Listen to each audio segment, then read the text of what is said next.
चलिए स्टार्ट करते हैं आज की क्लास। एंड प्रीवियस क्लास के अंदर आप लोगों ने मॉड्यूल नंबर 2 के क्वेश्चंस क्या किए थे, सारे के सारे रिवाइज किए थे, क्वेश्चन सॉल्व करके देखे थे ईबीआईटी एपीएस एनालिसिस से रिलेटेड एंड डिफरेंस ईबीआईटी से रिलेटेड, ठीक है, लिवरेजेस से रिलेटेड। हालांकि हम लोगों को लिवरेजेस से रिलेटेड क्वेश्चन बहुत ज़्यादा प्रीवियस ईयर में आते नहीं दिखे, डायरेक्ट वाले।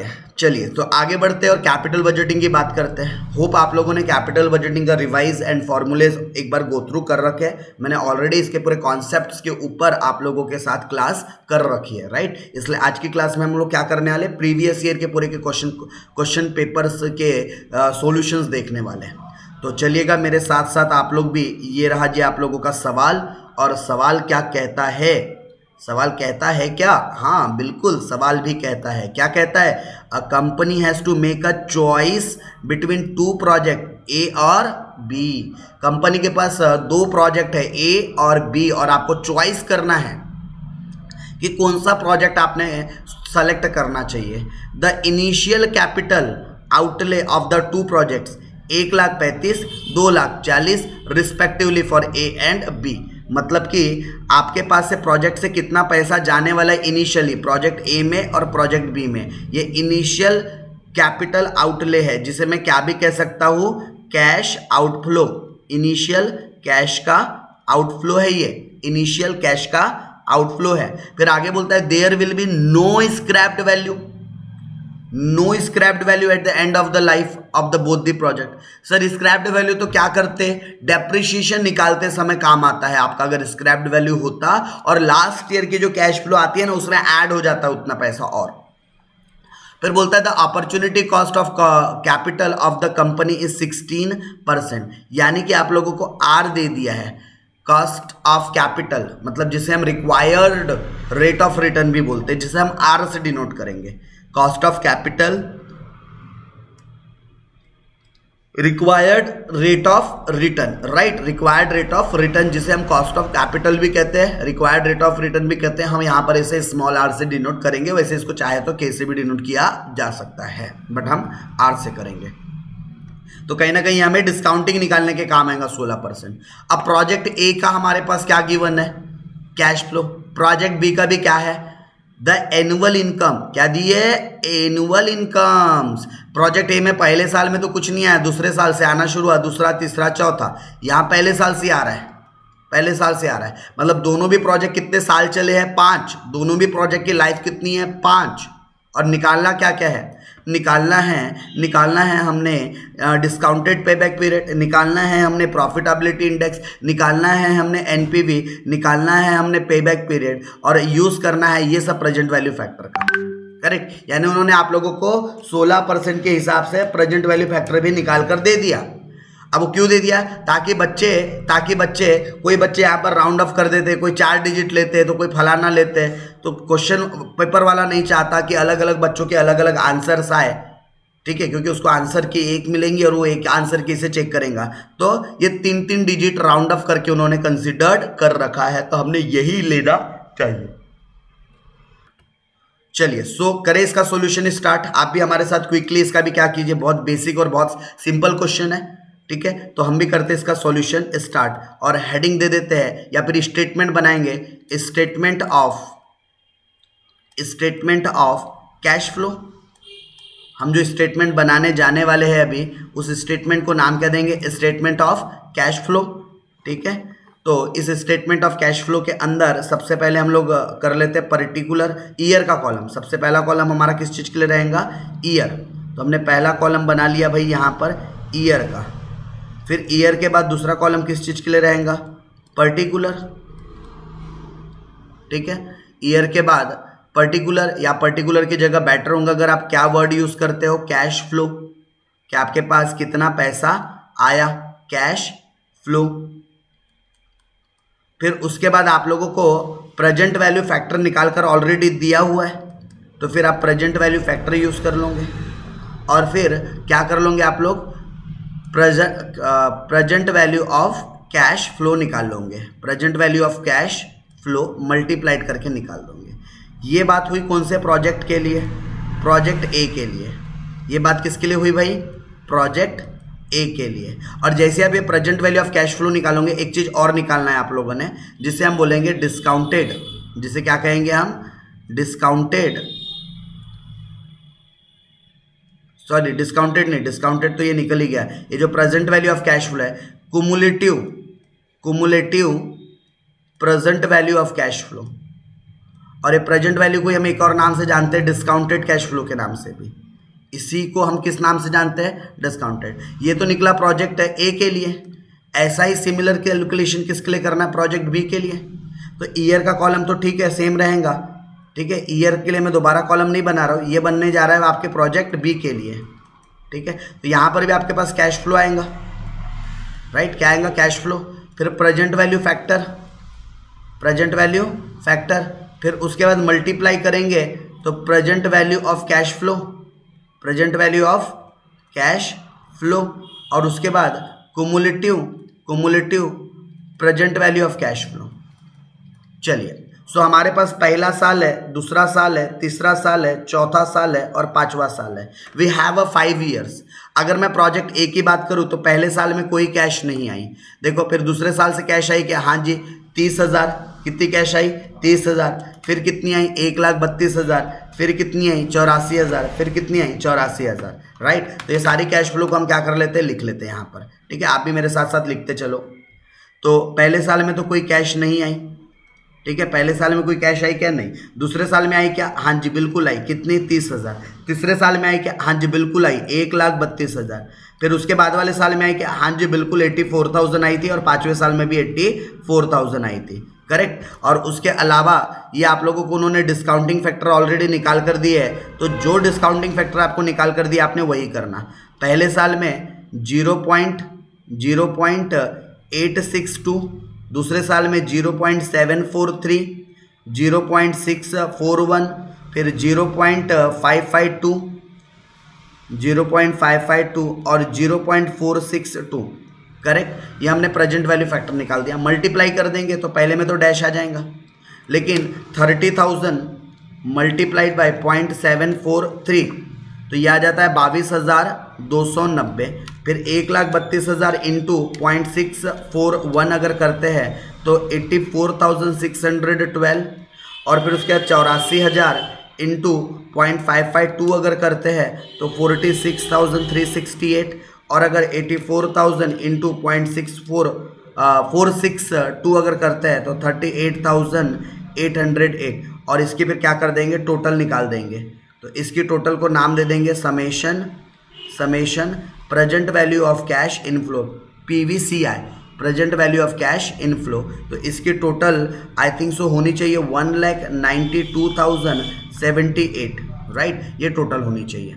अब कुमुलेटिव निकालेंगे, तो कुमुलेटिव कैसे निकालते हैं, पहले ही तो ये जो present value of cash flow आया था पहले साल में तो कुछ भी नहीं था, दूसरे साल में कुल मिलाकर कितना पैसा आया, 22,290। फिर उसके बाद सेकेंड ईयर में कुल कितना पैसा है, पहले साल में तो 22,290 रुपये आ गए। फिर और 84,612 आ गए क्या, इसको भी जोड़ेंगे तो टोटल जो कुमुलेटिव फिगर है 1,06,902 रुपये आ गए 3 साल तक के। फिर इसमें 46,368 को ऐड करेंगे तो 1,53,270। और अगर फिर 38,808 को ऐड करेंगे तो 1,92,078। ये क्या आ गया आप लोगों का, cumulative present value of cash inflow. अब बात करेंगे प्रोजेक्ट बी के लिए। तो प्रोजेक्ट बी के अंदर अगर मैं बात करूं तो प्रोजेक्ट बी के अंदर आप लोगों के पास 60,000, 84,000, 96,000, फिर उसके बाद 1,02,000 और 90,000 इतने कैश दिए हुए। पहले साल से कैश फ्लो आ रहा है आपके पास, तो चलो पहले साल से ले लेंगे। तो पहले साल में कितना आ गया था हमारे पास, 60,000, 60,000। पहले साल में कितना आ गया था हमारे पास, 60,000। दूसरे ईयर में आ गया था हमारे पास 84,000, 84,000। फिर आ गया था हमारे पास 96,000, राइट। फिर कितना आ गया था हमारे पास, 96,000। फिर उसके बाद 1,02,000, 1,02,000 और फिर 90,000। तो ये क्या हो गया हमारे पास, कैश फ्लो, ठीक है, ये क्या हो गया हमारे पास, कैश फ्लो। और प्रेजेंट वैल्यू फैक्टर की बात करूं तो 0.862, 0.743, 0.641, 0.552 और 0.462। ये क्या निकल गया आप लोगों का? ये निकल गया प्रेजेंट वैल्यू फैक्टर, जो कि क्वेश्चन में गिवन था। अब मैं कैश फ्लो से मल्टीप्लाइड करते हुए चलूं, राइट? क्या कर रहा हूं मैं? कैश फ्लो से मल्टीप्लाइड करते हुए चलता हूं आगे। तो कैश फ्लो से अगर मैं मल्टीप्लाइड करूं करते हुए अगर चलूं तो 60,000 इंटू 0.862 कितना आ जाना चाहिए आपका? ये 51,720। फिर उसके बाद 84,000 इंटू 0.743 तो आ जाना चाहिए 62,412। 96,000 इंटू 61,536। 1,02,000 इंटू 0.552 मतलब कि 56,304। और उसके बाद 90,000 इंटू 0.462 तो ये आ जाएगा आपका 41,000। तो इसका भी क्यूमुलेटिव निकाल देंगे, ठीक है? इसका भी क्या कर देंगे?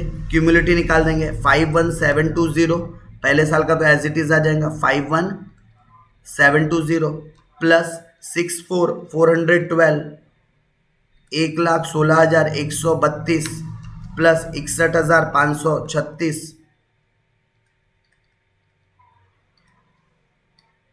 ये 1,77,668 है। शायद आपको उतने क्लियरली नहीं दिख रहा होगा यहाँ, तो इसको करेक्ट कर लेते हैं। 1,77,668। तो उसके बाद फिर 56,304 तो आ जाएगा 2,33,972 और प्लस 41,580 तो 2,75,552। ये क्या हो गया आप लोगों का? क्यूमुलेटिव। अगर इसकी भी आपने जैसे टोटल निकाला होता तो इसकी भी टोटल कितनी आ जाती? प्रोजेक्ट बी की बात कर रहा हूँ मैं, तो इसकी भी टोटल कितनी आ जाती? Present value of cash inflow 2,72,500 2,72,000 नहीं सॉरी 2,75,552। तो ये आप लोगों का क्या था? टोटल आना चाहिए था, करेक्ट? चलो अब हमारे पास ये स्टेटमेंट रेडी हो गया कैश फ्लो को लेकर। अब वन बाय वन चार चीजें पूछा है। डिस्काउंटेड पे बैक पीरियड, ठीक है? पहली चीज क्या पूछा है भाई? Discounted pay back period. तो निकल जाएगा क्या डिस्काउंटेड पे बैक पीरियड? बहुत आराम से, ठीक है? निकल जाएगा क्या? यस। सो हम लोग सबसे पहला क्या कैलकुलेट कर लेते हैं? कैलकुलेशन ऑफ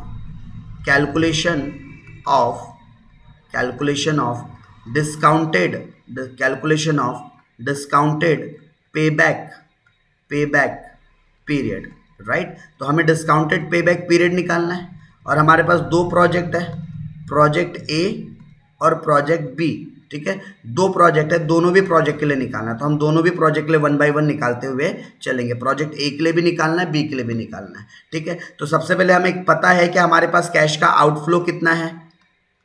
हमारे पास कैश का आउटफ्लो कितना है हमें दोनों भी प्रोजेक्ट के अंदर पता है क्या? हाँ जी सर पता है, क्वेश्चन वाले ने इनिशियली बताया ही था हमें कि कितना हमारे पास से पैसा जाने वाला है। तो देखो प्रोजेक्ट ए का था 1,35,000 और प्रोजेक्ट बी का था 2,40,000, करेक्ट? कितना 1,35,000।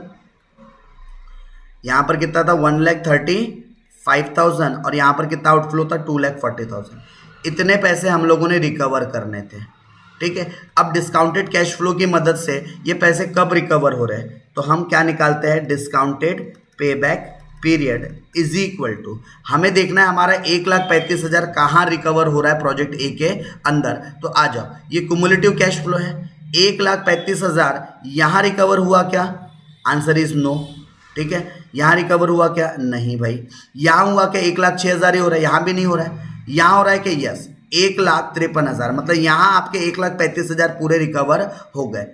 लेकिन हमें तो सिर्फ 1,35 चाहिए था, यहाँ तो ज़्यादा रिकवर हो गए। यानी कि आप ऐसा बोल सकते हो क्या 2 साल तो पूरे लगेंगे, 2 साल तो पूरे लगेंगे, 2 नहीं सॉरी 3 साल पूरे लगेंगे, 3 साल पूरे लगेंगे और चौथे साल का कुछ पार्ट यूज होगा। मतलब पक्की बात है जो हमारा 1,35,000 है वो इन दोनों अमाउंट के क्या होता होगा?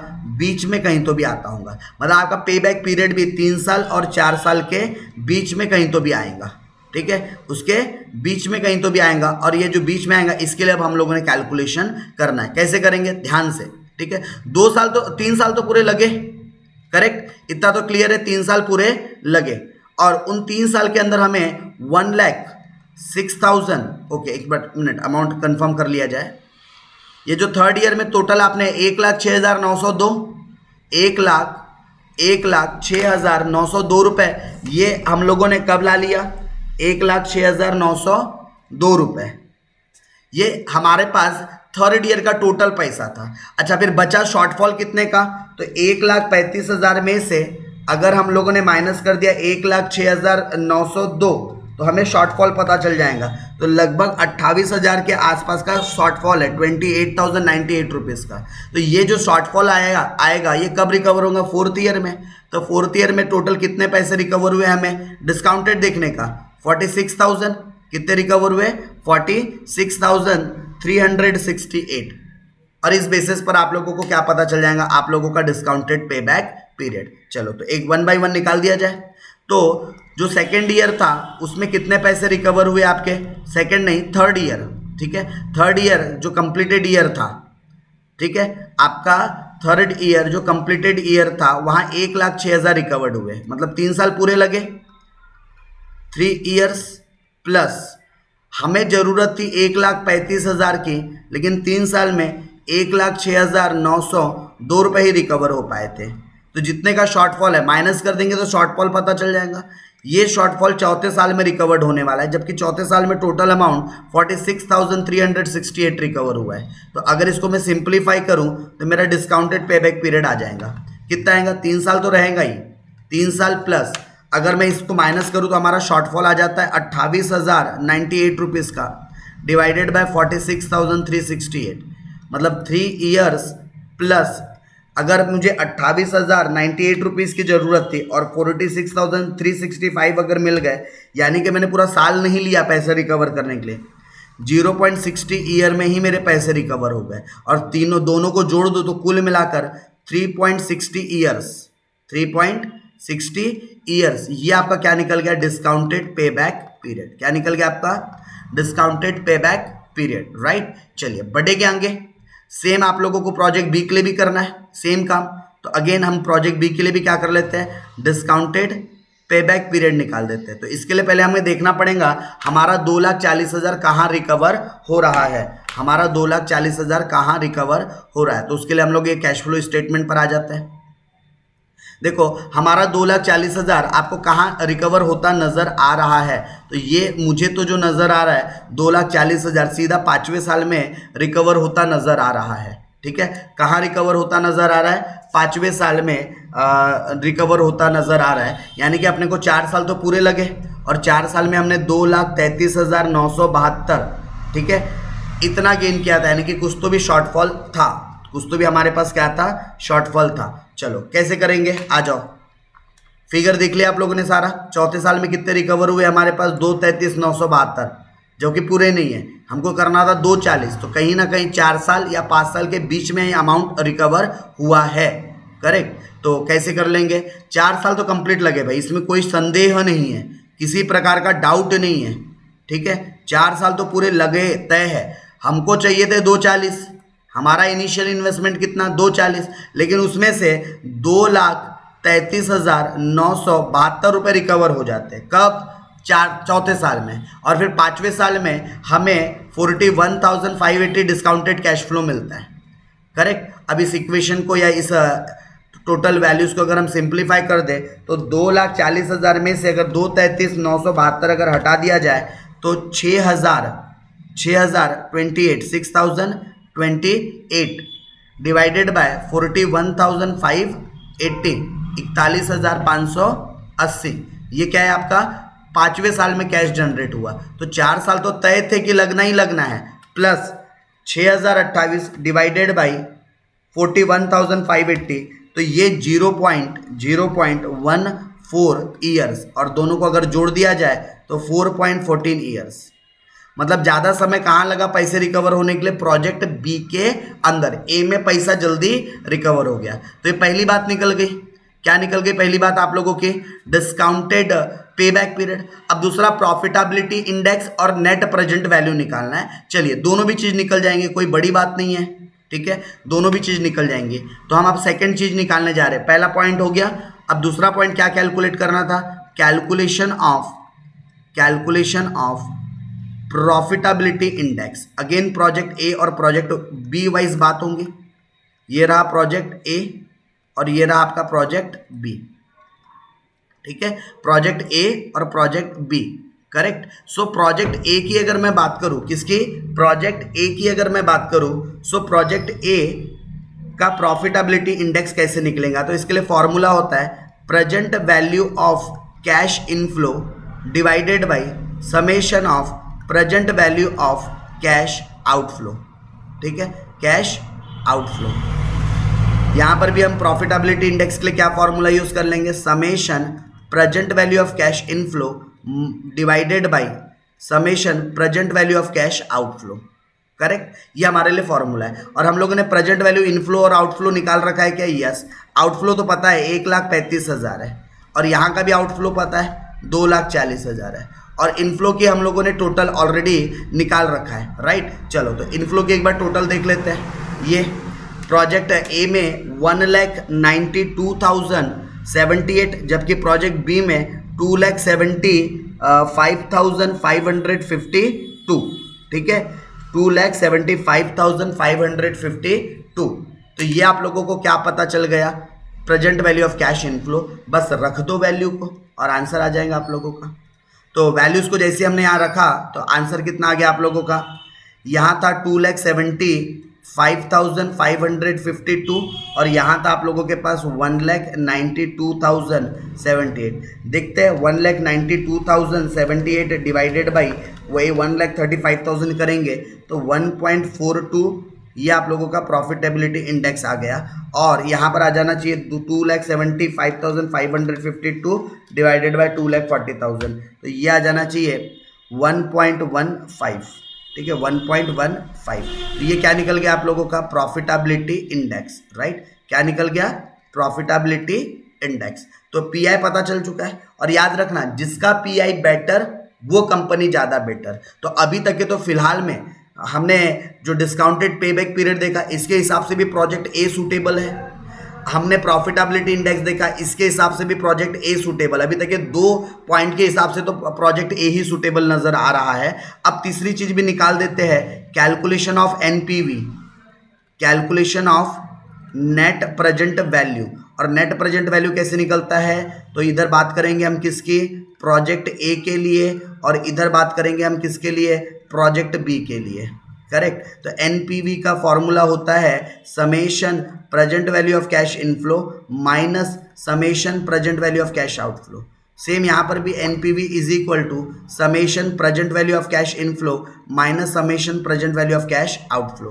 तो इनफ्लो कितना था हमारे पास, 1,92,078 रुपीज़, और यहाँ 1,35,000, और यहाँ पर 2,75,552, और यहाँ पर 2,40,000।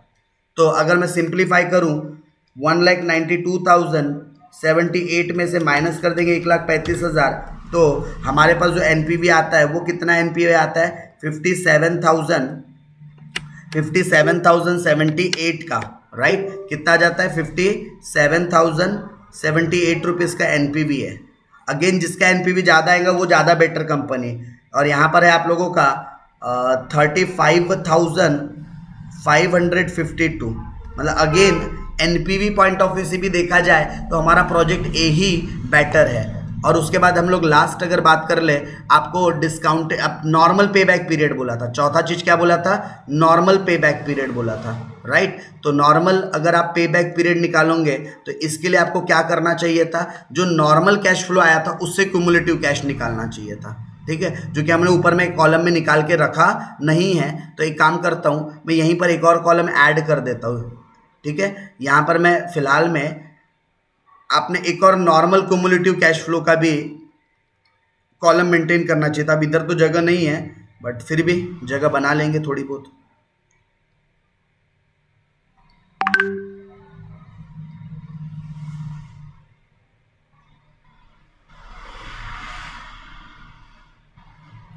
ठीक है, तो यहाँ पर अगर मैं नॉर्मल क्यूमुलेटिव निकालूँ तो पहला 30,000, मैं पूरे थाउजेंड्स में लिख रहा हूँ फिगर, तो 30,000 में फिर 1,32,000 प्लस किया तो 1,62,000 प्लस 84,000 किया तो 2,46,000 और प्लस 84 किया तो 3,30,000।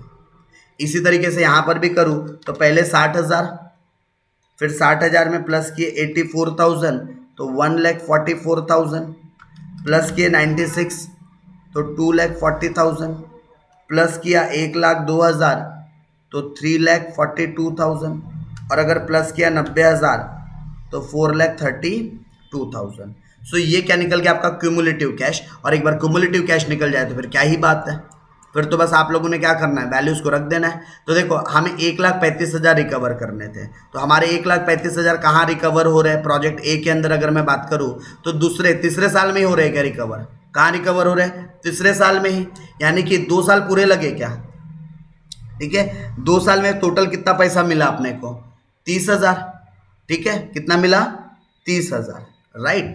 जबकि हमको जरूरत 1,35 की थी जो कि थर्ड ईयर में आके रिकवर हो जाता है। यानी कि इतनी बात तो कंफर्म है, इतनी बात तो कंफर्म है कि 2 साल हमें पूरे लगेंगे, राइट। क्या करना है हमें, 2 साल तो पूरे कंप्लीट लगना है ना। कंप्लीटेड ईयर कितना आ जाएगा हमारे पास, 2 ईयर्स। फिर जो भी पैसा रिकवर्ड होना था थर्ड ईयर में होना था, तो थर्ड ईयर में टोटल 1,35,000 की जरूरत थी, लेकिन 30,000 तो हमने 2 साल में ऑलरेडी रिकवर्ड कर रखा है, करेक्ट। तो इस साल में पैसा बचा हुआ रिकवर्ड हो जाएगा और इस साल में टोटल पैसा है 1,32,000, तो 2 साल तो लगे ही लगे। शॉर्टफॉल कितने का था, शॉर्टफॉल था 1,05,000 का, लेकिन थर्ड ईयर में रिकवर कितने हो गए, 1,32,000, रिकवर कितने हो गए 1,32,000। तो 2 ईयर प्लस 1,05,000 डिवाइडेड बाई 1,32,000, तो ये आ जाता है 0.80 ईयर्स, राउंड फिगर।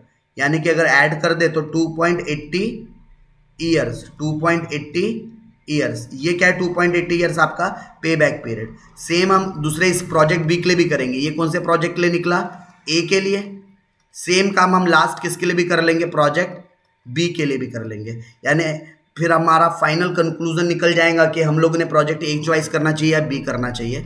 तो अगेन देखते हैं इसके लिए, ठीक है, इसके लिए भी चेक कर लेते हैं कि कब कितना पैसा, 240 की जरूरत थी, ठीक है, और ये 240 एग्जैक्टली कहाँ रिकवर हो रहा है, एग्जैक्टली थर्ड ईयर में रिकवर हो रहा है क्या, ठीक है। देखो 240 एग्जैक्ट रिकवर हो रहा है क्या, ठीक। तो आप लोगों को इंट्रापोलेशन जैसा कुछ लगाने की वैसे तो जरूरत नहीं है, आप सीधा क्या लिख सकते हो, पे बैक पीरियड 3 ईयर्स। पे बैक पीरियड कितना है आपका 3 ईयर्स है। पे बैक पीरियड कितना हमारा 3 ईयर्स का क्या है, पे बैक पीरियड है, राइट। या फिर अगर आप लोगों को इन डिटेल पूरा दिखाना है तो आप दिखा सकते हो, 3 साल तो पूरे लगे ही लगे, कंप्लीटेड ईयर्स। टोटल 2,40,000 रिकवर करना था और हमारे 3 साल के अंदर कंप्लीटेड ईयर में पूरे 2,40,000 रिकवर किए हैं क्या, यस, 240 पूरे एज इट इज रिकवर किए।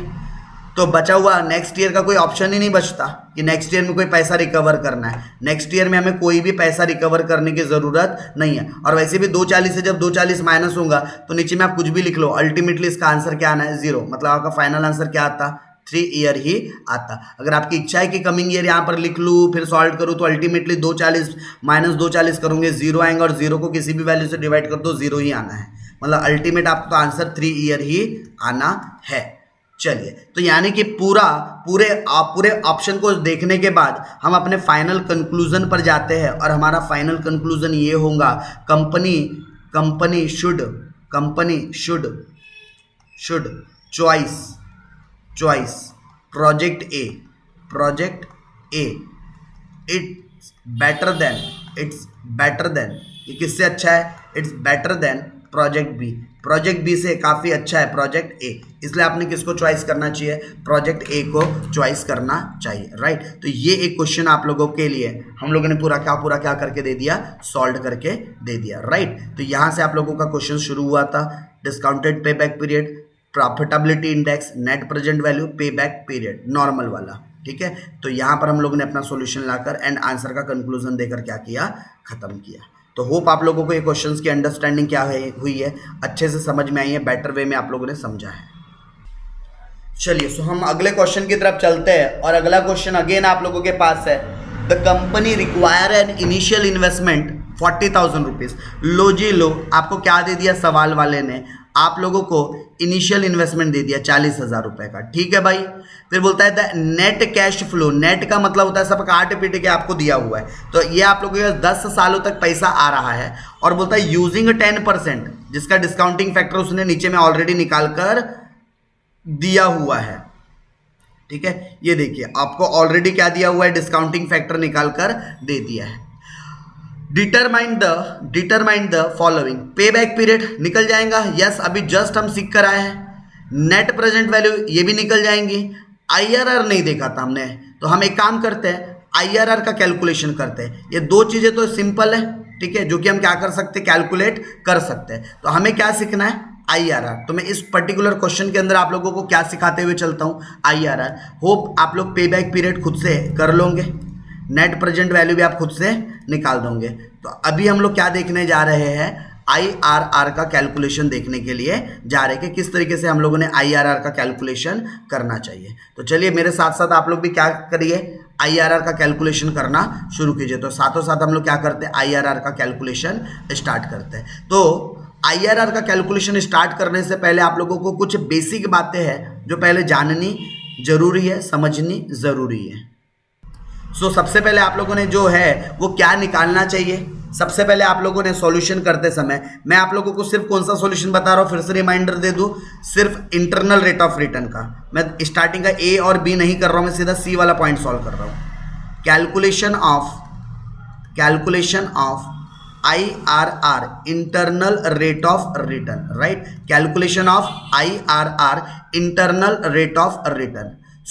सबसे पहले आईआरआर निकालने के लिए ना आप लोगों ने क्या करना चाहिए, सबसे पहले प्रेजेंट वैल्यू फैक्टर निकालना चाहिए। क्या निकालना चाहिए आप लोगों ने, प्रेजेंट वैल्यू फैक्टर निकालना चाहिए। अब ये प्रेजेंट वैल्यू फैक्टर निकलता कैसे है, ठीक है, सबसे पहले आप लोगों ने क्या निकालना चाहिए, find the present value factor, यानी कि हमारा जो पैसा है ऑन एन एवरेज कब रिकवर हो जाता है, कितने साल में रिकवर हो जाता है। ठीक है, तो हम वो चेक करने के लिए प्रेजेंट वैल्यू फैक्टर निकालते हैं। तो उसका एक बेसिक सा तरीका है कि आपके पास से कितना पैसा गया, cash outflow divided by average annual cash inflow. आपके पास एवरेज एनुअल कितना पैसा आता है वो देखो। जैसे 40,000 हमारे पास से जाता है ऐसा हमें पता चला था, ठीक है, कैश का आउटफ्लो कितना होता है 40,000, लेकिन हमारे पास एवरेज आता कितना है। तो चलिए मेरे साथ साथ आप एवरेज निकालते चलिए। 7,000 कितने बार है, 1 2 3 4 5, ठीक है, यानी कि 7,000 को अगर 5 बार प्लस करूं तो 35,000। फिर उसके बाद 8,000, फिर 10,000, फिर 15,000, फिर 10,000 और फिर 4,000, यानी कि इन सब की मिलाकर जो टोटल आ जाती है ये टोटल है 82,000। और 82,000 को डिवाइडेड बाय अगर 10 कर दूं तो एवरेज एनुअल कैश इनफ्लो 8200 आ जाएगा। कितना आ जाएगा, 8200। कितना आ जाएगा, 8200। तो आप लोगों ने एवरेज एनुअल कैश इनफ्लो 8200 लिया। 40,000 को 8200 से डिवाइड करेंगे तो एक फैक्टर मिलेगा 4.878।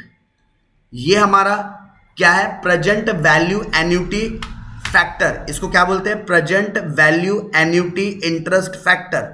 कितना, 4.878। अगर हमें हमारा कैश इनफ्लो आउटफ्लो इक्वल करना है तो ये फैक्टर के बराबर की वैल्यू आनी चाहिए।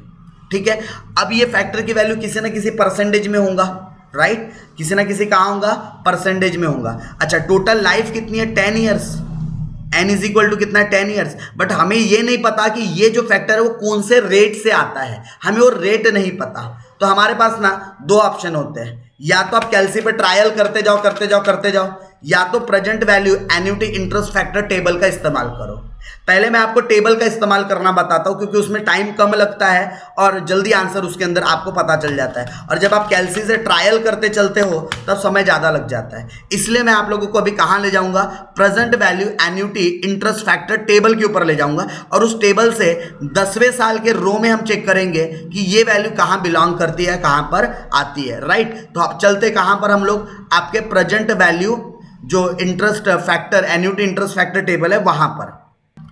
सो ये रहा आप लोगों का टेबल, प्रेजेंट वैल्यू ठीक है। ये पहला जो टेबल है फ्यूचर वैल्यू इंटरेस्ट को शो करता है सिंगल कैश फ्लो के लिए। हमको ये नहीं देखना है, हम लोगों ने क्या देखना है, हम लोगों ने देखना है present value annuity interest factor, right. क्या देखना है, present value annuity interest factor.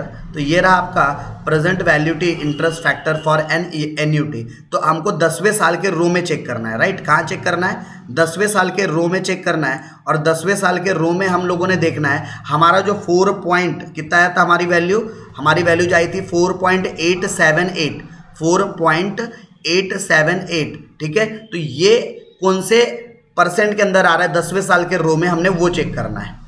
सो ये 10वें साल के कॉलम पर हम लोग आ चुके हैं, करेक्ट। ये 10वां साल का कॉलम है आपका, 10th ईयर्स ये पीरियड है। और यहाँ पे चेक करना है हमारा कहाँ पर वो वैल्यू आती है, कहाँ पर वो वैल्यू आती है।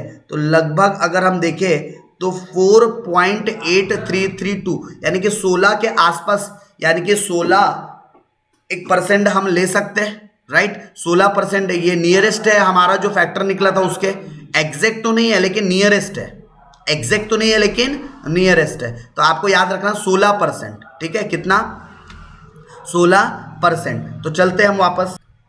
हम लोगों ने जो टेबल इस्तेमाल किया था एग्जैक्ट तो नहीं था, लेकिन हम लोग बोल सकते हैं using present value annuity interest factor table discounted rate is considered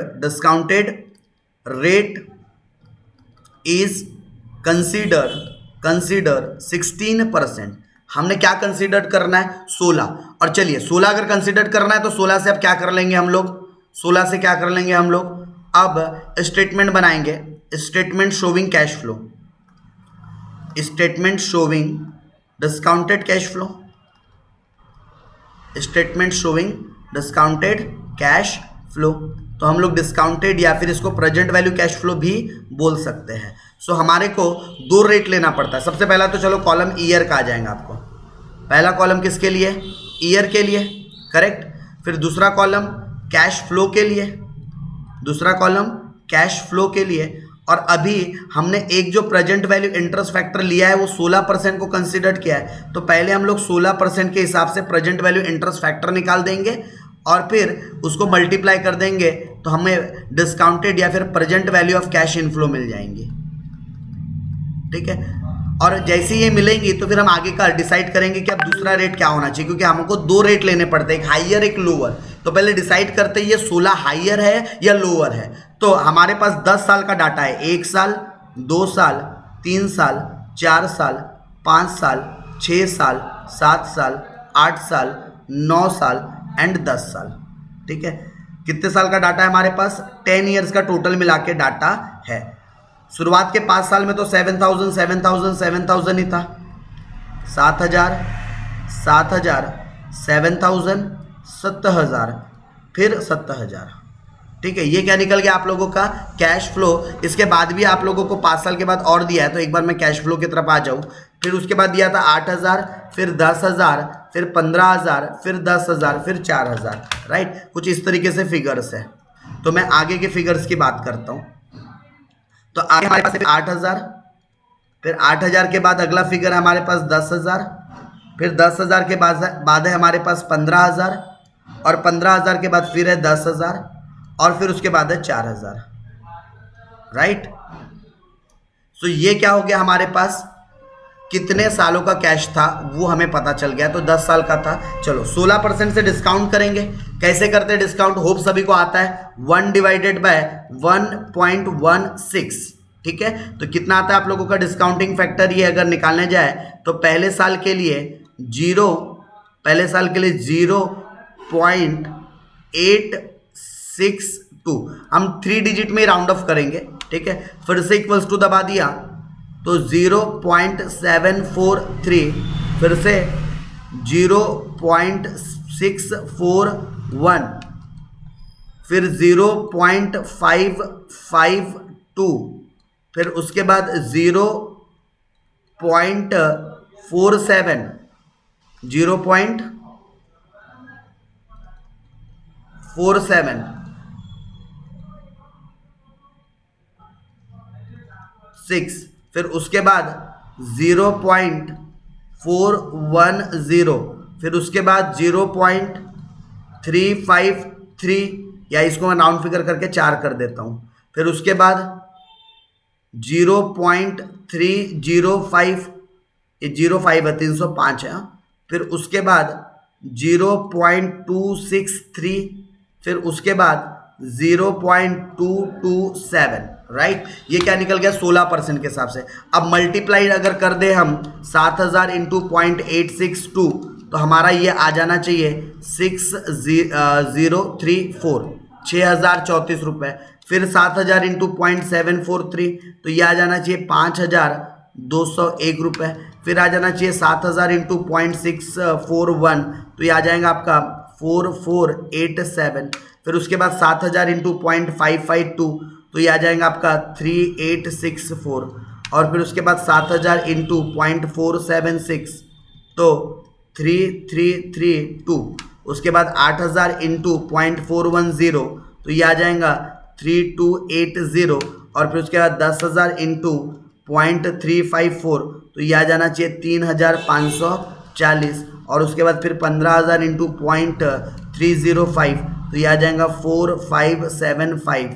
और 10000 इंटू 0.263, तो ये आ जाएगा 2630। और 4000 इंटू 0.227 करेंगे, तो ये आ जाएगा 908। और इन सब की टोटल मारेंगे और इन सब की टोटल को नाम देंगे present value of cash inflow, ठीक है। 6034 plus 5201 plus 4487 plus 3864 plus 3332 plus 3280 plus 3540 plus 4575 plus 2630 plus 908, तो टोटल आ जाती है इसकी 37,851। चलिए कितना आ रहा है 37,851। अब यहां से दूसरा रेट जो निकालना है ना, उसके लिए आपको थोड़ा सा दिमाग लगाना है। देखो आपका जो कैश आउटफ्लो था वो 40,000 था, राइट। कितना था 40,000, जबकि यहां पर प्रेजेंट वैल्यू कितना आ रहा है 40,000 से कम आ रहा है। यानी कि अब आपको एक ऐसा दूसरा डिस्काउंट रेट लेना पड़ेगा जिसको आप डिस्काउंट करोगे तो उसकी जो present value of cash inflow है 40,000 के ऊपर आनी चाहिए, ग्रेटर देन 40,000 आनी चाहिए। ऐसा अब आप लोगों ने क्या करना है, डिस्काउंट रेट चॉइस करना है जहां से present value of cash inflow 40,000 के ऊपर आ जाए। तो देखो हमेशा याद रखना, जो न्यू आपका जो डिवाइड जितनी छोटी वैल्यू से करोगे आपकी वैल्यूज उतनी बड़ी आते जाएंगी, करेक्ट। यानी कि आपको प्रेजेंट वैल्यू अगर बढ़ाना है तो डिस्काउंट रेट को कम करना पड़ेगा। अगर प्रेजेंट वैल्यू को कम करना होता और अगर हम लोगों को क्या करना होता, प्रेजेंट वैल्यू डिक्रीज करनी होती, जैसे मान लो यहां पर हम लोगों को 40,000 से नीचे वैल्यू लानी है, वैल्यू को कम करना है, तो फिर हमें डिस्काउंट रेट को बढ़ाना पड़ेगा। तो याद रखना, प्रेजेंट वैल्यू अगर बढ़ाना है, present value of cash inflow को अगर इंक्रीज करना है तो डिस्काउंट रेट को कम करना पड़ेगा। और अगर present value of cash inflow को डिक्रीज करना है तो डिस्काउंट रेट को क्या करना पड़ेगा, ऑब्वियस है इंक्रीज करना पड़ेगा। सो यहां पर क्या करना है हमने, यहां पर हमने प्रेजेंट वैल्यू को बढ़ाना है या कम करना है, 40 के ऊपर ले जाना ना, बढ़ाना है, इसका मतलब डिस्काउंट रेट क्या करना पड़ेगा, हमने कम करना पड़ेगा। ये जो 16% से हमने डिस्काउंट किया था इसको कम करना पड़ेगा। अब कितने से कम करें सर, कितने परसेंट से करें, तो आपके पास 2-3% का गैप रखते हुए, क्योंकि देखो यहाँ अगर मैं अमाउंट की बात करूँ, ठीक है, अमाउंट की बात करूं तो यहाँ पर 37 लगभग 2200 रुपए के आसपास का डिफरेंस है। तो आप लोगों ने लगभग 3% के गैप में क्या करना चाहिए, क्योंकि यहाँ थोड़ा सा अमाउंट में गैप बड़ा है, तो करीबन मिनिमम 3% के आसपास का तो भी आपने, हालांकि 10 साल है तो 3% का गैप भी बहुत बड़ा होता है। तो इसके लिए आपके पास एक ऑप्शन है, ठीक है। एक ऑप्शन क्या है, आप रफ में एक बार कैलकुलेट कर सकते हो और आपको कोई रफ वगैरह कैलकुलेशन नहीं करना, आएगा डिफरेंस जो आएगा सीधा 3% के इंटरवल से ले लो, ठीक है। तो मैं यहाँ पर एक दूसरा जो डिस्काउंटिंग रेट है वो क्या कंसीडर करके चल रहा हूँ, तो मैं दूसरा एक और डिस्काउंटिंग रेट है प्रेजेंट वैल्यू इंटरेस्ट फैक्टर, जो लोअर रेट है, मैं 13% अज्यूम करके आगे सॉल्व कर रहा हूँ, ठीक है। अगर मैं 13% करूँ, अगर मैं कितना करूँ 13, तो फिर 1 डिवाइडेड बाई 1.13, तो ये आ जाना चाहिए आपका 0.885, फिर उसके बाद आ जाना चाहिए 0.783, फिर उसके बाद आ जाना चाहिए आपका 0.693, फिर उसके बाद आ जाना चाहिए 0.613, फिर उसके बाद आ जाना चाहिए आपके पास 0.543, फिर उसके बाद 0.480। सो हम लोगों ने यहाँ पर ये कंटिन्यूटी में सारी प्रोसेस कर ली है, ठीक है। ये जो जैसा डिस्काउंटिंग फैक्टर निकलता है एंड तो 7000 इंटू फिर ये फैक्टर से मल्टीप्लाई करके प्रेजेंट वैल्यू भी निकाल दिया, और इसकी टोटल आ रही है 39,009 रुपये, जो कि अगेन 40,000 से कम है, जबकि हमें तो वैल्यू 40,000 के ऊपर की लेना चाहिए था, करेक्ट। यानी कि ये जो 13% है, 13, ठीक है, तो 13% यानी हमारा लोअर रेट तो नहीं बन पा रहा है। अगर देखो आपके समय है ना, तो आप फर्दर एक बार दूसरा रेट और कम करके करो, 13 को छोड़ दो। अब मैं दूसरा एक और डिस्काउंट रेट ले लेता हूँ, एंड डिस्काउंट रेट अब कितना कंसीडर कर लूँ, देखो 11 भी कर सकता हूँ, 12 से करूंगा तो फिर से चांस कम है कि आएगा, तो बेटर है थोड़ा सा डिस्काउंट रेट थोड़ा बड़ा गैप में ही ले, तो हमारे आंसर मतलब 40,000 के ऊपर आने का चांसेस बढ़ेगा। तो मैं एक काम करता हूँ, सीधा सीधा 10% से ले लेता हूँ, ठीक है। एक कौन से परसेंट से ले लेते हैं, 10% से हम लोग कैलकुलेशन कर लेते हैं, और वैसे भी 10% के लिए यहाँ पर देखो परसेंटेज दिए हुए भी है क्वेश्चन के अंदर, ठीक है। तो हम लोग सीधा किससे कर रहे हैं, 10% से हम लोग ले रहे हैं। तो 13% से तो हमें दूसरा रेट नहीं मिल पाया, इसलिए 13% को अब इग्नोर कर देंगे। सर एग्जाम में ऐसा लिख कर छोड़ दिए तो चलेगा क्या? यस चलेगा, क्योंकि आप तो ट्रायल ही कर रहे थे, ठीक है। लेकिन आपके लिए ये जो 13% है उतना काम नहीं। हाँ, अगर समय कम है तो फिर डेफिनेटली जाओ, एक 16 को हायर बोलो, 13 को लोअर बोलो। लेकिन अगर आपके पास समय है तो आप और डिस्काउंट रेट को कम करो और लोअर डिस्काउंट रेट पे जाओ। अब मैं प्रेजेंट वैल्यू इंटरेस्ट फैक्टर कितने के हिसाब से कर रहा हूँ, 10% के हिसाब से। हालांकि 10 के हिसाब से करूंगा तो ज़्यादा ही कम हो जाएगा, ज़्यादा ही कम हो जाएगा, बट ठीक है चलेगा, 10 के हिसाब से भी करूंगा चलेगा। क्योंकि देखो कितने का गैप है, अगर मैं डिफरेंस की बात करूं, अगर हम किसकी बात करें, डिफरेंस की अगर बात करें, तो हमारे को ज़रूरत कितने की है, 1000 रुपये के आसपास का शॉर्टफॉल पड़ रहा है, राइट। कितने का, 1000 रुपीज़ का, 40 के ऊपर चाहिए, लगभग 39,009 आ चुका है, ठीक है। यानी इसने कितना, ये 3% के गैप में अगर मैं देखूं तो अंदाजा एक 1100 रुपये के आसपास रिकवर किया है, 1100, तो ठीक है अपन ले सकते हैं। 10% के हिसाब से हम लोग कर रहे हैं, ठीक है। 10% से क्या कर रहे हैं हम लोग, डिस्काउंट कर रहे हैं, और 10% से अगर डिस्काउंट करते हैं तो 1 डिवाइडेड बाय 1.10, ठीक है। अब इसको 10% से डिस्काउंट कर रहे हैं, अब श्योर है कि 10% में तो आ ही जाना चाहिए। एक मिनट, हम लोग एक बार फर्दर क्या कर लेते हैं, टोटल को चेक कर लेते हैं, क्योंकि शायद टोटलिंग में कुछ एरर हुई है। 6,195 plus 5,481 plus 4,851 plus 4,291 plus 3,801 plus 3,840 plus 4,250 plus 5,640 plus 3,320 और plus 1,180। Okay sorry, totalling error है, ठीक है। हम लोगों के टोटलिंग एरर है, जो टोटल है वो कितनी आती है आप लोगों के 42,849 रुपीज़ आती है। यानी कि आप लोगों का ये 13% में ही आ रहा था, ठीक है। टोटलिंग एरर हुई थी हमसे, तो ये टोटलिंग को हम क्या कर लेते हैं, करेक्ट कर लेते हैं, ठीक है। एक टोटल एरर हुआ था, तो इस टोटल को हम क्या कर लेते हैं, री करेक्ट कर रहे हैं। आप लोगों को आगे और ज़्यादा डिस्काउंट करने की ज़रूरत नहीं, क्योंकि आपको 40,000 के ऊपर की वैल्यू चाहिए थी, एंड आप लोगों को 40,000 के ऊपर की वैल्यू यहाँ पर मिल रही है, ठीक है। 40,000 के ऊपर की वैल्यू मिल रही है, 42,849। चलिए, तो अब आपके पास दो रेट आ चुके हैं, ठीक है। आप लोगों के पास इस टेबल से दो रेट आ चुके हैं। चलो 10% निकालने की कोई आवश्यकता नहीं है, क्योंकि एक 40,000 से ऊपर की वैल्यू और एक नीचे की वैल्यू आ गई, तो पक्की बात है 16 से 13 के बीच में हमारा आंसर आएगा, ठीक है। तो हमें इनकी ज़रूरत अब नहीं है। 10% से हम जो सोच रहे थे वो अब नहीं करना है आप लोगों ने, तो उसको हटा देते हैं। चलो, तो अब हम लोग बढ़ते हैं आगे, और IRR का बस अब क्या करना है, हमने फॉर्मूला यूज़ कर लेना है और सॉल्व कर लेना है। हमारे पास क्या निकल गया है, एक लोअर रेट से भी चीज़ आ गई हमारे पास और हाइयर रेट से भी आ गई है, करेक्ट। अगर मैं बात करूं हमारे पास अब क्या आ चुका है, तो हमारे पास डिस्काउंट, लोअर डिस्काउंट रेट भी आ चुका है, लोअर डिस्काउंट रेट। उसके अलावा प्रेजेंट वैल्यू भी पता है हमें, present value at lower rate, ठीक है। तो हमारा लोअर डिस्काउंट रेट कितना है, 13%, और जो present value at lower rate कितना है 42,849।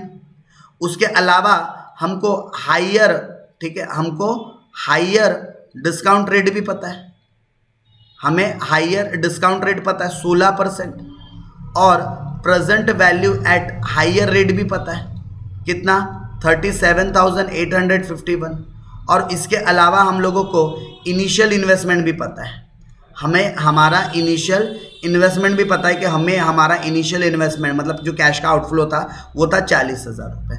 नाउ इतनी चीज़ें अगर आपको पता चल गई तो आप क्या कर सकते हैं, IRR का फॉर्मूला यूज़ कर सकते हैं। फॉर्मूला है लोअर रेट प्लस, ठीक है, plus initial investment minus present value, sorry उल्टा कर रहा हूँ मैं, present value at lower rate, present value at lower rate minus initial investment divided by present value at lower rate minus present value at higher rate, higher rate minus lower rate, right. ये आप लोगों का IRR का क्या है formula. Lower rate क्या था हमारे पास 13% plus present value at lower rate कितना है 42,849, जबकि इनिशियल इन्वेस्टमेंट कितना है 40,000 divided by 42,849 minus higher rate कितना है 37,851, और 16% हायर था, माइनस कर देंगे 13%, तो हमें पता चल जाएगा 3%, राइट। चलो तो अब इसको सिंप्लीफाई कर देते हैं। सो यहाँ पर आ जाना चाहिए 2,849, और अगर 42,849 माइनस 37,851 करते हैं तो 49,998 इंटू 3%, ठीक है। लेकिन परसेंट का सिंबल अभी यूज़ मत करना, नहीं तो क्या होगा, आप ये आंसर का 3% निकाल दोगे, 3% प्लस, चलिए 2849 डिवाइडेड बाय 4998 इंटू 3, सो ये आ जाता है आप लोगों के पास 1.71%, ठीक है। तो दोनों को अगर ऐड कर देंगे तो आपका जो IRR है 14.71% अप्रॉक्स, ये क्या आना चाहिए आपका IRR का आंसर आना चाहिए था कितना 14.71% का क्या आना चाहिए था आपके पास IRR की वैल्यू आनी चाहिए थी। डन। सो इस तरीके से आप लोगों को क्या निकालना चाहिए था, IRR इस क्वेश्चन के अंदर निकालना चाहिए था। और उसके अलावा आप लोगों को पे बैक पीरियड और नेट प्रेजेंट वैल्यू क्या था, होमवर्क था, एज उसको होमवर्क के तौर पर आप लोगों ने करना था। डन। तो ये क्वेश्चन का क्या भी निकल गया, IRR भी निकल गया। चलिए तो बढ़ेंगे आगे नेक्स्ट क्वेश्चन की तरफ। होप ये वाला IRR का क्वेश्चन भी आप लोगों को क्या है, क्लियर है। अगला सवाल क्या कहता है भाई, अ फर्म, उसकी आपको क्या गिवन है, कॉस्ट ऑफ कैपिटल गिवन है। एक फर्म है 10% का कॉस्ट ऑफ कैपिटल गिवन है, मतलब required rate of return given है। इन शॉर्ट R गिवन है, जिस रेट से आप लोगों ने क्या करना है, डिस्काउंट करना है, R गिवन है। बोलता है considering the two mutually exclusive project X and Y, दो प्रोजेक्ट है X और Y, और ईयर दिया हुआ है। ये कॉस्ट है, कॉस्ट का मतलब होता है कैश का आउटफ्लो, कैश का आउटफ्लो, और ये 0 ईयर है, मतलब यही आपका present value of cash outflow भी है। और ये कैश का इनफ्लो दिया हुआ है आपके पास, क्या दिया हुआ है, इनफ्लो, जो कहीं ना कहीं हमारे कैलकुलेशन के काम में आने वाला है। कंप्यूट द NPV 10% के हिसाब से क्या निकालना है आप लोगों को, नेट प्रेजेंट वैल्यू। क्या करना है, पहले फैक्टर निकालना है, मल्टीप्लाई करना है, करेक्ट, टोटल मारना है। तो summation present value of cash inflow आ जाएगा, आउटफ्लो तो दिया है, PI भी आ जाएगा। अच्छा IRR भी दिया है, तो IRR के लिए सेम जो अभी आप लोगों को, लेकिन यहाँ पर अब दोनों प्रोजेक्ट के लिए निकालना है, ध्यान देना, एक प्रोजेक्ट के लिए नहीं है, दो प्रोजेक्ट के लिए। अच्छा यहाँ पर भी तो हम दो प्रोजेक्ट पर काम कर रहे थे, क्या एक ही था? अच्छा यहाँ एक ही प्रोजेक्ट था, लेकिन अब यहाँ पर आप लोगों को दो प्रोजेक्ट के लिए करना है, ठीक है। तो आप लोगों को दो प्रोजेक्ट के लिए अलग अलग IRR निकालना है। NPV और PI तो उतना टाइम नहीं लेगा, लेकिन IRR थोड़ा टाइम कंज्यूम करता है, ठीक है। सो और आपको रिकमेंड करना है कि कौन सा प्रोजेक्ट आपने चॉइस करना चाहिए, राइट। आपने क्या करना चाहिए, कौन सा प्रोजेक्ट चॉइस करना चाहिए, रिकमेंड करना है। तो होप ये क्वेश्चन आप लोग कर सकते हो। जल्दी से मुझे बता दो भाई सारे बच्चे, क्या ये क्वेश्चन हो सकता है। सेम हमने NPV ऑलरेडी देख रखा है, PI देख रखा है, IRR सेम आपके पास सारा डाटा अवेलेबल है, ठीक है। तो जल्दी से मुझे बता दीजिए। चलिए, सो ये जो क्वेश्चन है अगेन पूरा सिमिलर है जो हम लोगों ने प्रीवियस क्वेश्चन डिस्कस किए। दैट्स वाई इस क्वेश्चन के ऊपर मैं बिल्कुल भी डिस्कशन नहीं कर रहा हूँ। ये वाला क्वेश्चन आप लोग एज अ होमवर्क ट्राई करोगे। कोई नए वैरायटी के क्वेश्चन आए तो बात अलग है, नए वैरायटी के क्वेश्चन करने में मजा भी आएगा।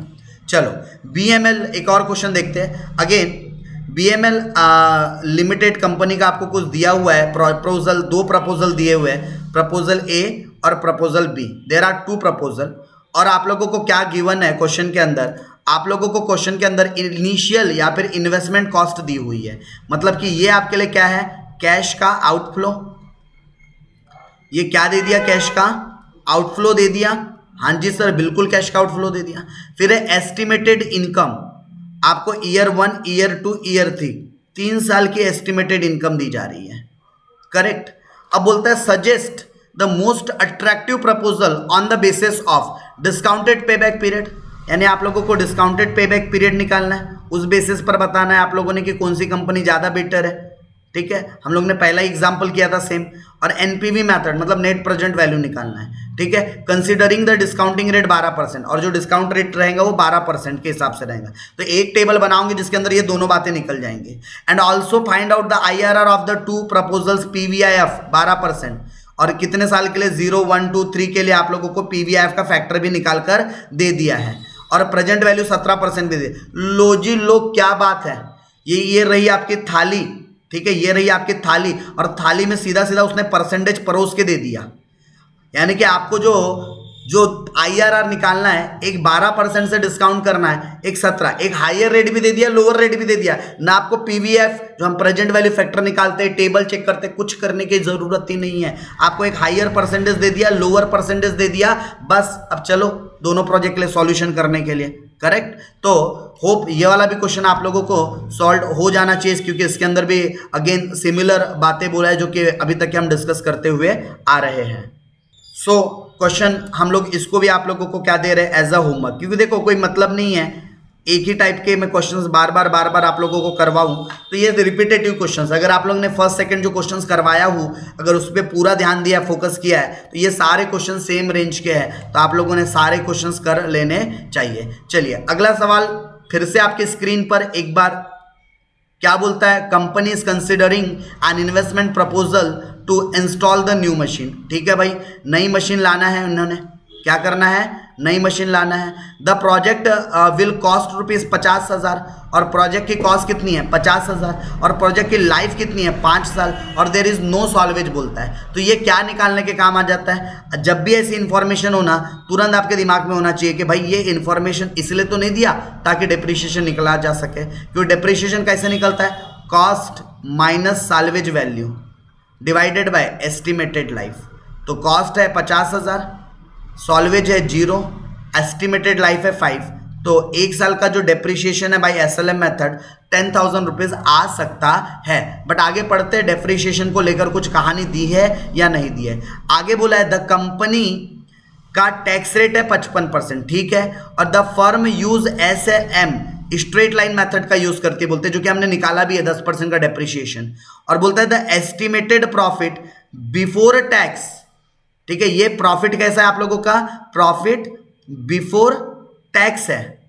ठीक है, फ्रॉम द प्रपोजल, यानी कि डेप्रिशिएशन माइनस हो गया है, लेकिन क्या माइनस नहीं हुआ है, टैक्स माइनस नहीं हुआ है। तो पहले हमें हमारे कैलकुलेशन के लिए, मतलब कि पे बैक पीरियड के लिए या फिर NPV के लिए या PI के लिए जिस कैश फ्लो की जरूरत है, पहले हमने वो कैश फ्लो लाना चाहिए। अब वो कैश फ्लो कैसे आएगा, मैं यहीं पर आपको बताते हुए चलता हूं। राइट, मैं यहीं पर बताते हुए चलता हूं। तो ये प्रॉफिट बिफोर टैक्स निकला। करेक्ट। इस प्रॉफिट बिफोर टैक्स में से पहले क्या माइनस कर दो आप, टैक्स। मतलब ये आपको क्या पता है, PBT पता है या EBT पता है, अर्निंग बिफोर टैक्स। अब इसमें से टैक्स माइनस करेंगे, 55% है तो 10, आपको 10,000 का 55% निकालना है। तो 10,000 का 55% होता है आपका 5,500। करेक्ट। माइनस करने के बाद प्रॉफिट आफ्टर टैक्स आ जाएगा, कितना आ जाएगा, तो ये आ जाएगा 4,500। ऐसे ही बाकी में भी करेंगे। 11,000 का 55% निकालेंगे तो ये आएगा 6,050। अगेन इसको भी माइनस कर देंगे तो 4,950। फिर यहाँ पर 14,000 का माइनस करेंगे 55%, तो 55% की वैल्यू आती है 7700 और माइनस कर देंगे तो कितना आ जाएगा 6300।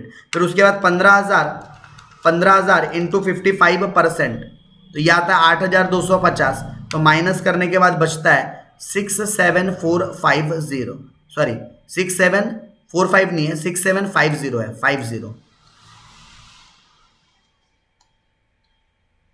6750। और लास्ट था 25,000 का 55% होता है 13,750 और माइनस कर देंगे तो ये आ जाएगा 11,250। ये क्या निकला? Profit after tax. लेकिन हमें प्रॉफिट आफ्टर टैक्स नहीं चाहिए ना, 10,000 का जो डेप्रिसिएशन था वो भी तो ऐड करना पड़ेगा, क्योंकि वो तो नॉन कैश एक्सपेंडिचर होता है। तो हम वापस से क्या करेंगे, डेप्रिसिएशन को ऐड कर देंगे। और डेप्रिसिएशन कितना है? 10,000, 10,000, फक्त 10,000, 10,000, ओनली 10,000। तो ये सारे फिगर को ऐड कर देंगे तो हमें क्या पता चल जाएगा? हमें पता चल जाएगा profit after tax before depreciation, before depreciation, right. तो यहां आ जाएगा 14,500, यहां आ जाएगा 14,950, यह आ जाएगा 16,300, यह आ जाएगा 16,750, ये आ जाएगा आप लोगों के पास 21,250। तो ये क्या निकल गया आपके पास? Cash flows. क्या निकल गया बेटा आप लोगों के? Cash flow. और अब ये कैश फ्लो से आपने सारा कैलकुलेशन करना है। बस जो नॉर्मली आपको कैश फ्लो की जरूरत थी वो ये कैश है। अब इस कैश से आप लोगों ने आगे जो भी डिस्काउंटेड करना है, फिर क्युमुलेटिव निकालना है, अब इस कैश फ्लो का आप इस्तेमाल करोगे, करेक्ट। तो ये आपके लिए आ गई आपकी कैश फ्लो जो आपके कैलकुलेशंस में यूज करनी है। तो होप अगर कैश फ्लो निकल गई तो फिर बाकी सारी चीजें क्या है आपकी? सिमिलर है, ठीक है। बाकी सारी चीजें क्या है यहाँ पर? सिमिलर है। पे बैक पीरियड नॉर्मल, ये विदाउट डिस्काउंटेड वाला है। फिर डिस्काउंटेड पे बैक पीरियड, तो आप एक बार नॉर्मल क्युमुलेटिव लोगे, ठीक है। और फिर उसके बाद क्या करोगे? नॉर्मल क्युमुलेटिव लेने के बाद फिर उसके बाद डिस्काउंटेड करोगे, फिर डिस्काउंटेड के बाद डिस्काउंटेड कैश फ्लो लोगे, राइट। इस तरीके से आप लोग क्या करने वाले हो? सॉल्व करने वाले हो ये वाला क्वेश्चन भी। चलिए, सो ये वाला क्वेश्चन आप लोगों के लिए क्या रहने वाला है? होमवर्क, ठीक है। क्योंकि आपको कैश फ्लो पता चल गया है तो यहाँ से आपका ये वाला क्वेश्चन क्या रहेगा? होमवर्क रहेगा। हम बढ़ते हैं आगे, राइट। नेक्स्ट क्वेश्चन की तरफ चलते हैं। और अगला सवाल ये रहा आप लोगों की छोटी सी स्क्रीन के ऊपर। और क्या कहता है भाई अगला सवाल? तो अगला सवाल आपसे कहता है कि XYZ limited is considering the introduction of new product, ठीक है। इन्हें कोई नया प्रोडक्ट लाना है मार्केट के अंदर।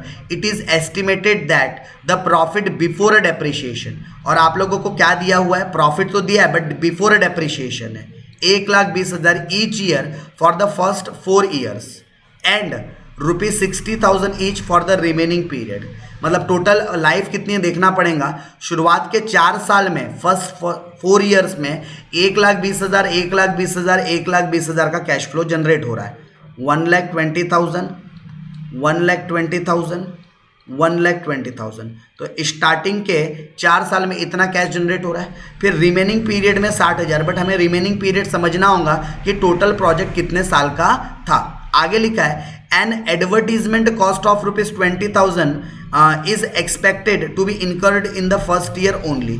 सिर्फ पहले साल में एक एडवर्टीजमेंट का कॉस्ट होगा, बोलता है 20,000 रुपए का, ठीक है। Which is not included in the above estimated profit. Okay, मतलब ये ऊपर जो प्रॉफिट है इसमें इसको कैलकुलेट नहीं किया है। मतलब पहले साल के प्रॉफिट में से 20,000 खर्चा तुम्हारा माइनस हो जाएगा, तो 1,00,000 का प्रॉफिट बचेगा। फिर बोलता है विच इज नॉट इंक्लूडेड, हो गया। The cost will be allowed for the tax purpose, और ये कॉस्ट को 20,000 को अलाउ करना है बोलता है, तो हमने अलाउ कर दिया। मतलब हमारे पास 1,00,000 की कैश कंसिडर्ड की जाएंगी। कितनी कैश कंसिडर्ड की जाएंगी? हमारे पास 1,00,000 वैल्यू की कैश को कंसिडर्ड करना है। फिर उसके बाद आगे बोलता है अ न्यू प्लांट जो लाएंगे उसकी कॉस्ट कितनी है? 2,00,000। मतलब ये कैश का आउटफ्लो है आपके लिए। ये कैश का क्या है आपके लिए? आउटफ्लो दिया हुआ है।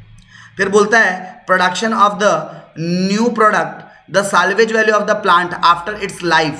आपको साल्वेज वैल्यू भी दिया है और लाइफ भी दिया है 10 years। इसका मतलब ये जो प्रोजेक्ट है आपका 10 साल तक चलेगा। शुरुआत के 4 साल तो आपने 21 लाया, फिर उसके बाद के जितने भी साल है 60,000, 60,000, 60,000, 60,000, 60,000, ठीक है। कितने साल? 6 साल तक के। हो गया क्या? ये 5वां, 6वां, 7वां, 8वां, 9वां और 1 साल 10वां। ठीक है। ऐसे टोटल मिला के आपको रिमेनिंग पीरियड में 60 हज़ार आने वाले थे। और यहाँ से आप लोग डेप्रिसिएशन भी निकाल सकते हो क्या। 2 लाख कॉस्ट दी हुई है, 2 लाख क्या दी हुई है, कॉस्ट। इसमें से माइनस कर देंगे 40,000, माइनस कर देंगे 40,000 डिवाइडेड बाय एस्टिमेटेड लाइफ, तो 16,000 का डेप्रिसिएशन आ जाता है आपका, राइट। कितने का डेप्रिसिएशन आ जाता है, 16,000 का 16,000 का आपका डेप्रिसिएशन आ जाता है, राइट। चलो, तो डेप्रिसिएशन भी पता चल गया। फिर बोलता है a working capital investment ₹20,000 will be required in the year of installing the plant and the further, यानी पहले साल में 20,000 रुपये आपको इंस्टॉलिंग का लगेगा, लेकिन उसके बाद से 15,000 रुपये लगेगा। बोलता है काय के लिए, वर्किंग कैपिटल, मतलब बिजनेस को चलाने के लिए ये एक और पैसा आपको लगने वाला है वर्किंग कैपिटल के तौर पर, यानी कि ये भी आपका कैश आउटफ्लो का ही पार्ट है, ठीक है। फिर बोलता है द कंपनीज टैक्स रेट, ठीक है, टैक्स रेट तो आपका वो परसेंटेज निकालने का काम आएगा। और बोलता है it claims the return down a value of depreciation 33.33%। ओहो, यानी कि आप लोगों को डेप्रिसिएशन एसएलएम मेथड से नहीं निकालना है, इस मेथड से नहीं निकालना है, क्योंकि आपको सीधा सीधा क्या बोल रहा है 33.33, वो भी कौन सी मेथड से, डब्ल्यूडीवी का मतलब होता है हम हर साल 30 जो वैल्यू माइनस करके आते जाएंगे उसमें से माइनस करते चलेंगे। फिर बोलता है if the companies required rate of return is 20%, मतलब डिस्काउंट करने के लिए रेट दे दिया, तो बताना है आपने should the company introduce the new product, क्या कंपनी ने इंट्रोड्यूस करना चाहिए नया प्रोडक्ट। और बोलता है इग्नोर करो कैपिटल गेन एंड लॉसेस को। बड़ा आसान क्वेश्चन है, आप लोगों को सिंपल सा एनपीवी निकालना है। क्या निकालना है, नेट प्रेजेंट वैल्यू निकालना है। कैसे निकालेंगे, चलिए आइए मेरे साथ और इस क्वेश्चन को करिए मेरे साथ सॉल्व। इसमें पूरा जो खेल है या जो पूरा आप लोगों को जो लर्निंग है वो किसके आसपास है, वो है आप लोगों को सही कैश फ्लो आइडेंटिफाई करना है। एक बार आपने सही कैश फ्लो आइडेंटिफाई कर लिया तो फिर आपका बात ही क्या हो जाएगा, खत्म हो जाएगा, ठीक है। चलो, तो मैं आप लोगों के साथ 1 बाय 1 बढ़ता हूं। जैसे अगर इस क्वेश्चन का सॉल्यूशन करना है, चलिए तो सॉल्यूशन कैसे करेंगे इस पर्टिकुलर क्वेश्चन का, तो हम लोगों ने सॉल्यूशन करना है, हमें सही पहले तो कैश फ्लो निकालना पड़ेगा, राइट। तो अगर मैं बात करूं हमारे पास टेबल वाइज अगर मैं चलूं, स्टेटमेंट ऑफ हम लोग क्या निकालने जा रहे हैं, या स्टेटमेंट शोविंग, ये स्टेटमेंट आपको क्या बता रहा है, स्टेटमेंट शोविंग, ये स्टेटमेंट आपको बताने जा रहा है स्टेटमेंट शोविंग कैश इनफ्लो, ये आपको या कैश फ्लो लिख लो, इनफ्लो की जगह बेटर वर्ड होगा आपके लिए। ये स्टेटमेंट क्या बताने जा रहा है, cash flow, statement showing cash flow, right. तो इसके अंदर अगर हम लोग चले तो सबसे पहला कॉलम हमारा ईयर का, ठीक है, हमारा पहला कॉलम किस चीज से रिलेटेड हम बना रहे हैं, ईयर। फिर ईयर के बाद हम लोग किसकी बात करेंगे, हमें प्रॉफिट दिया हुआ है, ठीक है, हमें क्या दिया हुआ है, प्रॉफिट। बट ये प्रॉफिट क्या है आपका, बिफोर, ठीक है, देखो कुछ लिखा था प्रॉफिट आपको दिया हुआ है स्टार्टिंग में, लेकिन ये प्रॉफिट बिफोर डेप्रिसिएशन है, ठीक है। तो ऑब्वियस अगर ये डेप्रिसिएशन के पहले का है, इसका मतलब टैक्स भी नहीं कटा होगा अभी तक के, तो ये प्रॉफिट आपको क्या दिया हुआ है, before depreciation and tax, profit before depreciation and tax, जिसको हम लोग शॉर्ट में क्या बोलते हैं, PBDT, profit before depreciation and tax. तो कितना दिया हुआ है, चलिए 1 बाय 1 अगर देखा जाए तो आपके पास 10 साल है, 1 साल 2 साल 3 साल 4 साल 5 साल 6 साल 7 साल 8 साल 9 साल 10 साल, ठीक है। पहले साल में आप लोगों के पास 1,20,000, ठीक है, ऐसे 1,20,000 1,20,000 4 साल तक था 1,20,000। फिर उसके बाद 60,000 60,000 60,000 चलते चला रिमेनिंग पीरियड में, ये प्रॉफिट है उनका, राइट, ये क्या है उनका प्रॉफिट।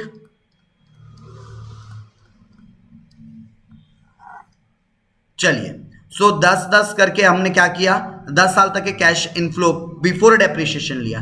अब क्वेश्चन में 1 बाय 1 चलूं तो हमको पहले साल में फर्स्ट ईयर में कुछ खर्चे लगे थे, ठीक है। जैसे कि फर्स्ट ईयर में हमें क्या क्या खर्चे लगे थे, तो फर्स्ट ईयर में हमें जो खर्चे लगे थे वो लगे थे, एक तो 20,000 का एडवर्टीजमेंट कॉस्ट, ठीक है, हमें जो फर्स्ट ईयर में जो कॉस्ट लगा था एक 20,000 का एडवर्टीजमेंट कॉस्ट लगा था, ठीक है, जो सिर्फ कब लगता है बोलता है, पहले साल में, ठीक है। और उसके अलावा हम लोगों को वर्किंग कैपिटल भी लग रहा था, ठीक है। यानी कि मैं इस profit before depreciation and tax में से पहले कुछ खर्चों को माइनस कर दूं जो क्वेश्चन वाले ने हमें दिया है। तो हम क्या कर रहे हैं अभी 1 बाय 1 ये सारे खर्चे माइनस कर रहे हैं, राइट। हम क्या कर रहे हैं, एक्सपेंसेस को माइनस कर रहे हैं। फर्स्ट ईयर हटा के यहाँ पर क्या लिख देते हैं हम लोग, एक्सपेंसेस, ठीक है। हम लोग क्या कर रहे हैं, ये कैश इनफ्लो में से जो जो खर्चे किए हैं उन एक्सपेंसेस को हम लोग क्या कर देते हैं, माइनस कर देते हैं। तो एक एडवर्टीजमेंट के नाम से खर्चा हुआ था आपका फर्स्ट ईयर में, बाकी ड्यूरेशन में हुआ क्या, नहीं, तो बाकी ड्यूरेशन में क्या कर देंगे, डैश। अच्छा, उसके अलावा हमें वर्किंग कैपिटल लगता है क्या, हर साल बिजनेस करने के लिए वर्किंग कैपिटल लगता है। यानी कि पहले साल में तो 20,000 लगता है, लेकिन उसके बाद से 15,000,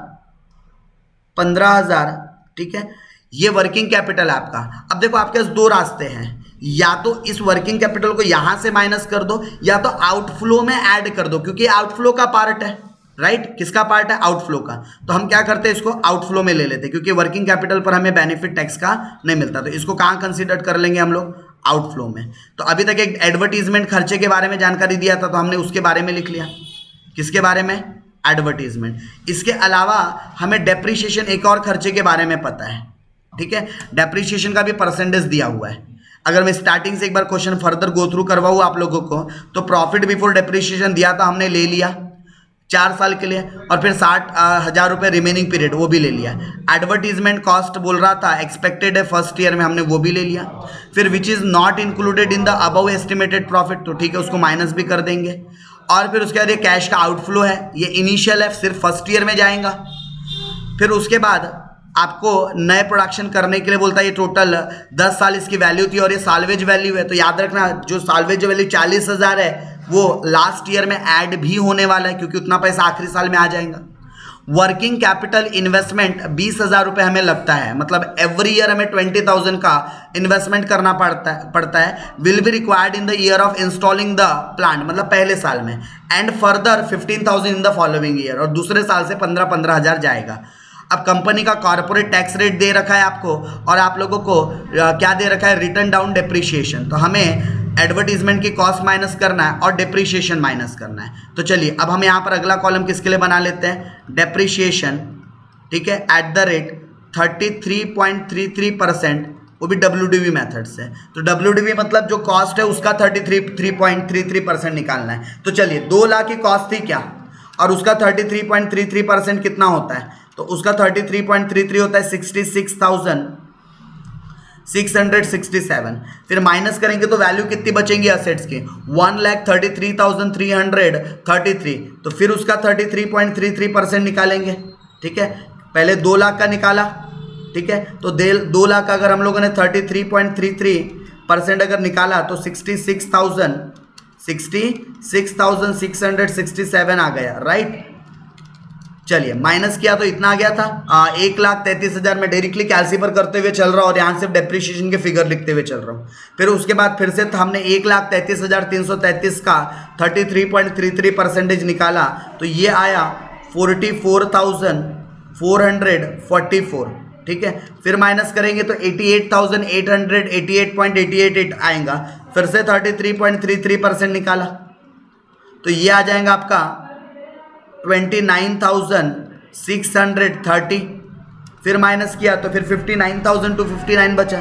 फिर उसका 33.33% निकाला तो वैल्यू आ जाएंगी आप लोगों की 19,753, करेक्ट। फिर माइनस किया तो बचा 39,506, करेक्ट, 39,506। तो फिर उसका 33.33% निकालेंगे तो कितना आ जाएगा आप लोगों के पास 1,31,000, सॉरी 1 लाख नहीं,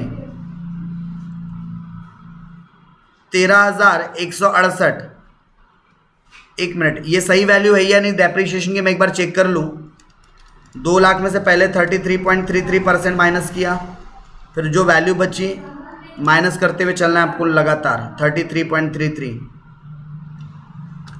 चलिए यहाँ पर बच्चों का सवाल आया कि सर ये आप यहाँ पर तो 0 आ रहा था। तो देखो अगर मैं 33.33% लूँ, सिर्फ 2 ही डिजिट लूँ, तो ये मुझे राइट 66,660 मिलेगा। लेकिन अगर मैं पूरे के पूरे डिजिट ले रहा हूँ 33.333333 यानी सीधा 1/3 अगर निकाल रहा हूँ तो फिर 666666 आंसर आता है, तो थोड़ा सा माइनर फर्क आ जाता है। चलिए तो मैं एक काम करता हूँ, 2 ही डिजिट के हिसाब से कर रहा हूँ। 2 लाख में से इसको माइनस करेंगे तो रिमेनिंग वैल्यू बचेंगे 1,33,340, फिर उसका 33.33% निकलेगा तो वैल्यू आ जाएंगी 44,442, करेक्ट। फिर माइनस करेंगे तो 88,898 के आसपास वैल्यू आएंगी, फिर उसका 33.3% निकलेगा तो 29,630, ये वैल्यू हम ऑलरेडी ले चुके हैं।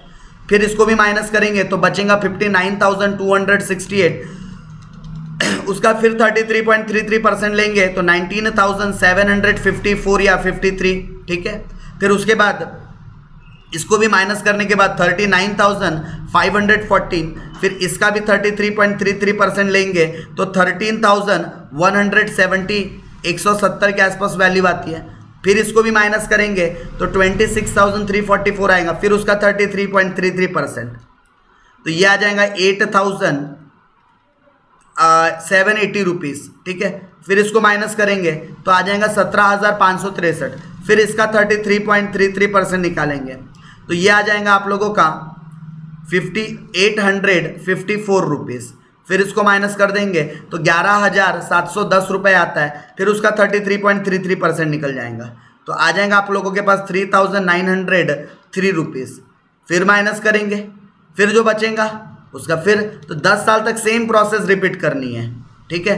2,602 रुपये, फिर माइनस करेंगे तो 5,204 रुपये बचता है, ठीक है। कितने साल हो गए वैसे? 1 2 3 4 5 6 7 8 9, और ये लास्ट ईयर का डेप्रिसिएशन निकलने जा रहा है 33.33%, तो ये आता है आपका 1735।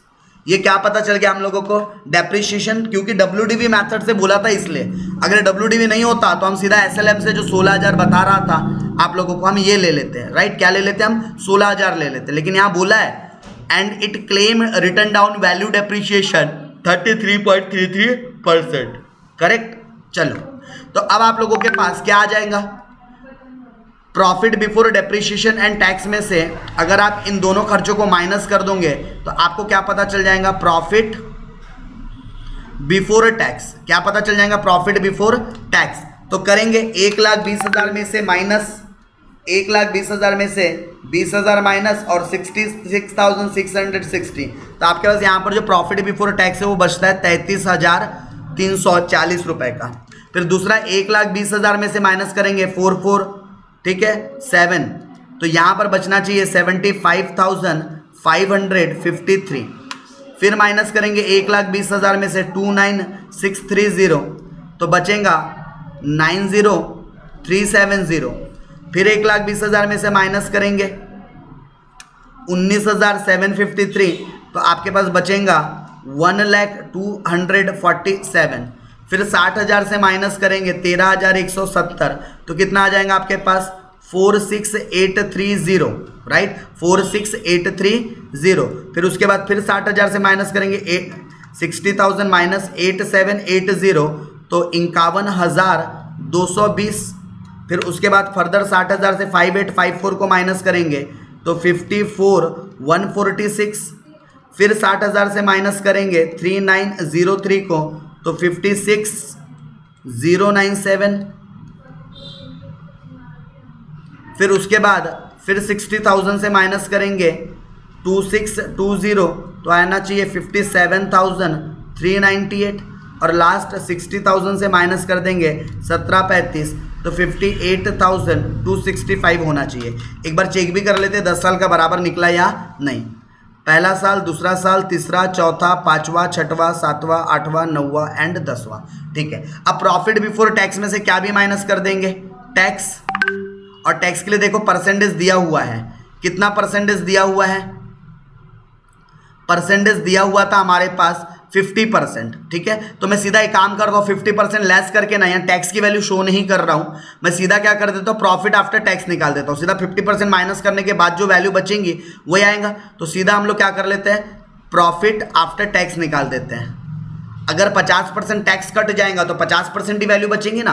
तो 3340 का 50% होता है 6670। फिर 75,553 का 50% होता है 37,777। फिर 90,370 का 50% होता है 45,185। फिर 1,02,47 का 50% होता है 50,124। फिर उसके बाद 46,830 का 50% होता है 23,415। फिर 51,220 का 50% होता है 25,610।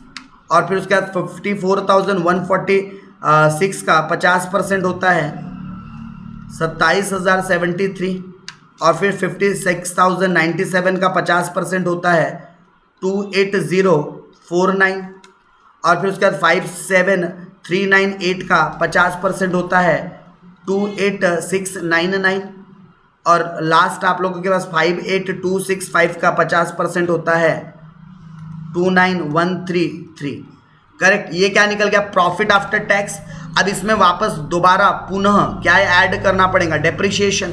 तो हमें क्या पता चलेगा? हमें पता चलेगा profit after tax but before depreciation. ठीक है, जिसे हम PAT-BD बोल सकते हैं, profit after tax but before depreciation. तो वापस से डेप्रिसिएशन की अमाउंट को क्या कर देना? Add back. तो मैं डायरेक्ट यहाँ पूरी अमाउंट लिख नहीं रहा हूँ, ये तो ऑलरेडी डेप्रिसिएशन की अमाउंट है। इन दोनों को वापस ऐड करके यहाँ वैल्यू लिखते जाने का है। करेक्ट। तो 66660 प्लस 16670, तो टोटल वैल्यू कितनी आ जाएंगी? 83,330। फिर उसके बाद 44,447 प्लस 37,777। तो सो ऑन। इसी तरीके से हम लोगों को पूरा आगे तक क्या करते जाना है? प्लस डेप्रिसिएशन प्लस ये profit after tax, depreciation plus profit after tax. चलिए, तो मैं सारी को एक काम करता हूँ, सारी वैल्यूज को एक साथ ऐड कर देता हूँ पूरी। चलिए, सो ये यहाँ पर हम लोग ने सारी वैल्यूज का क्या कर लिया है? एडिशन कर लिया है। बस क्या करना था हम लोगों ने?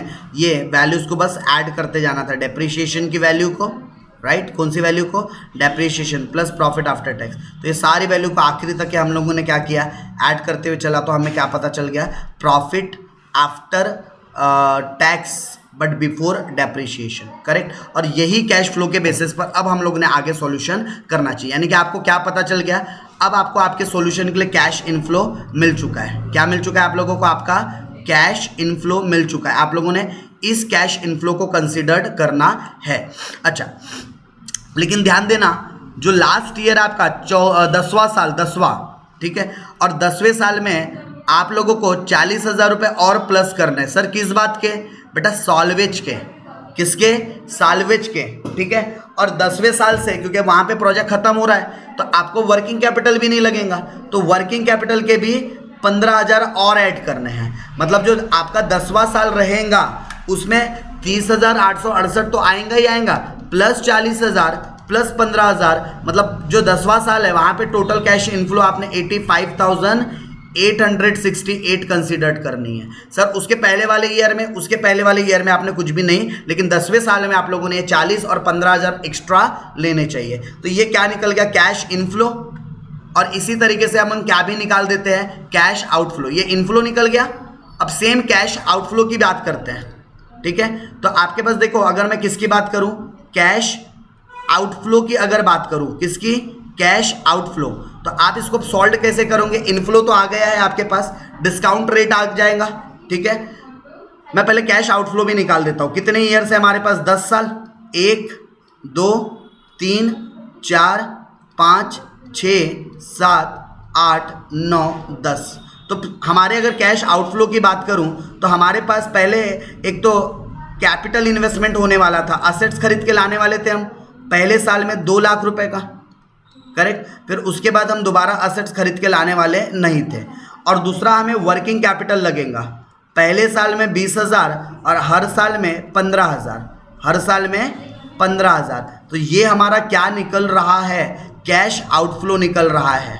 ठीक है। क्या निकल रहा है? ये कैश आउटफ्लो अलग से फाइंड आउट हो रहा है हमारा।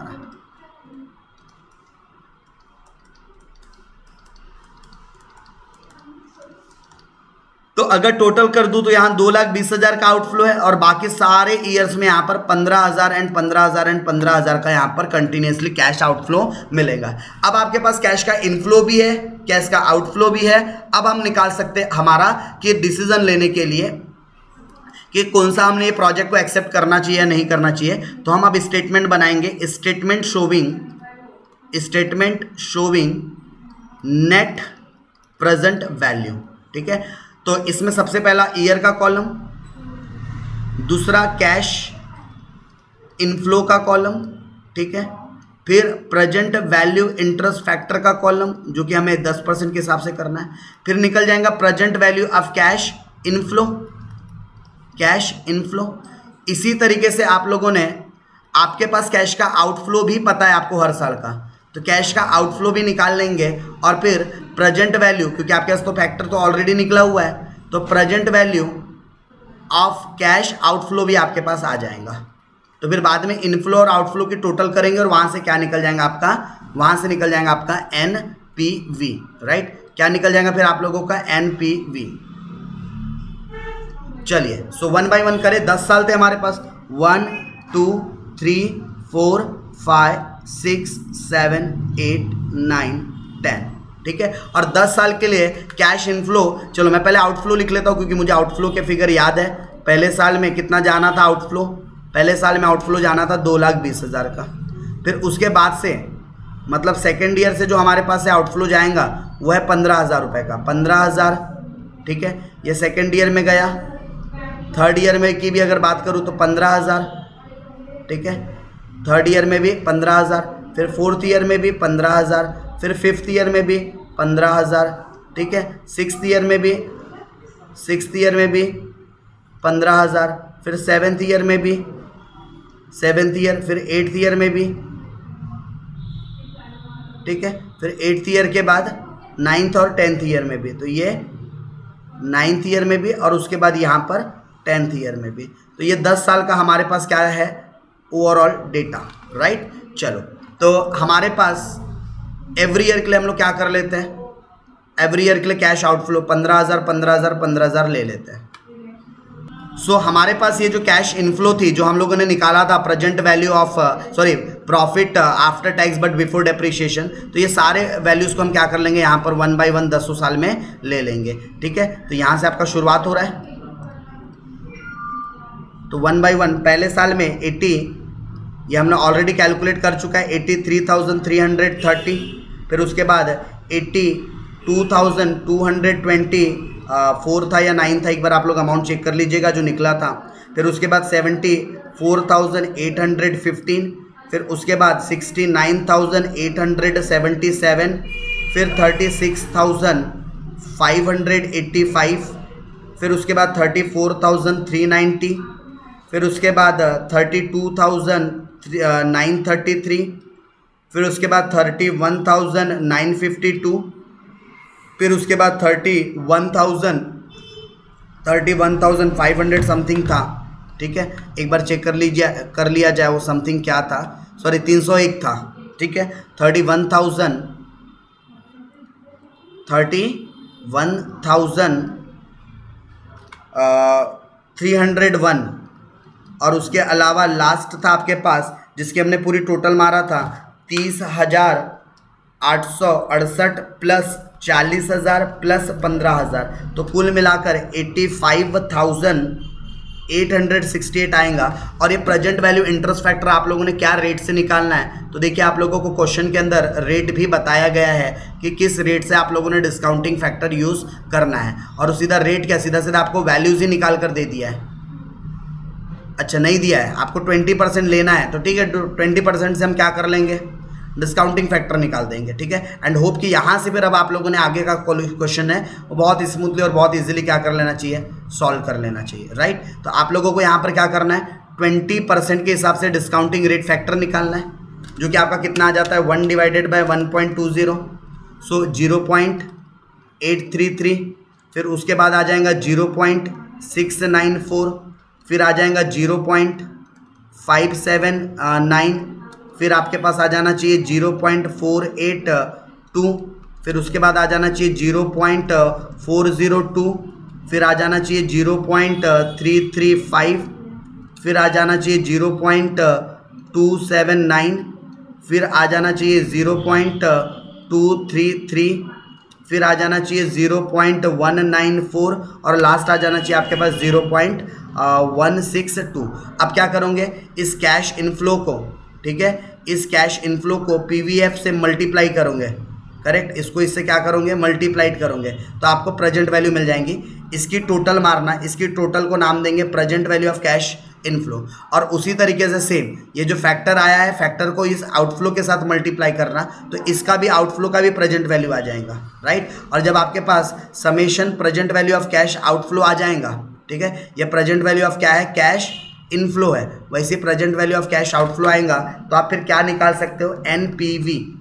और एनपीवी कैसे निकलेगा, present value of cash inflow minus summation present value of cash outflow.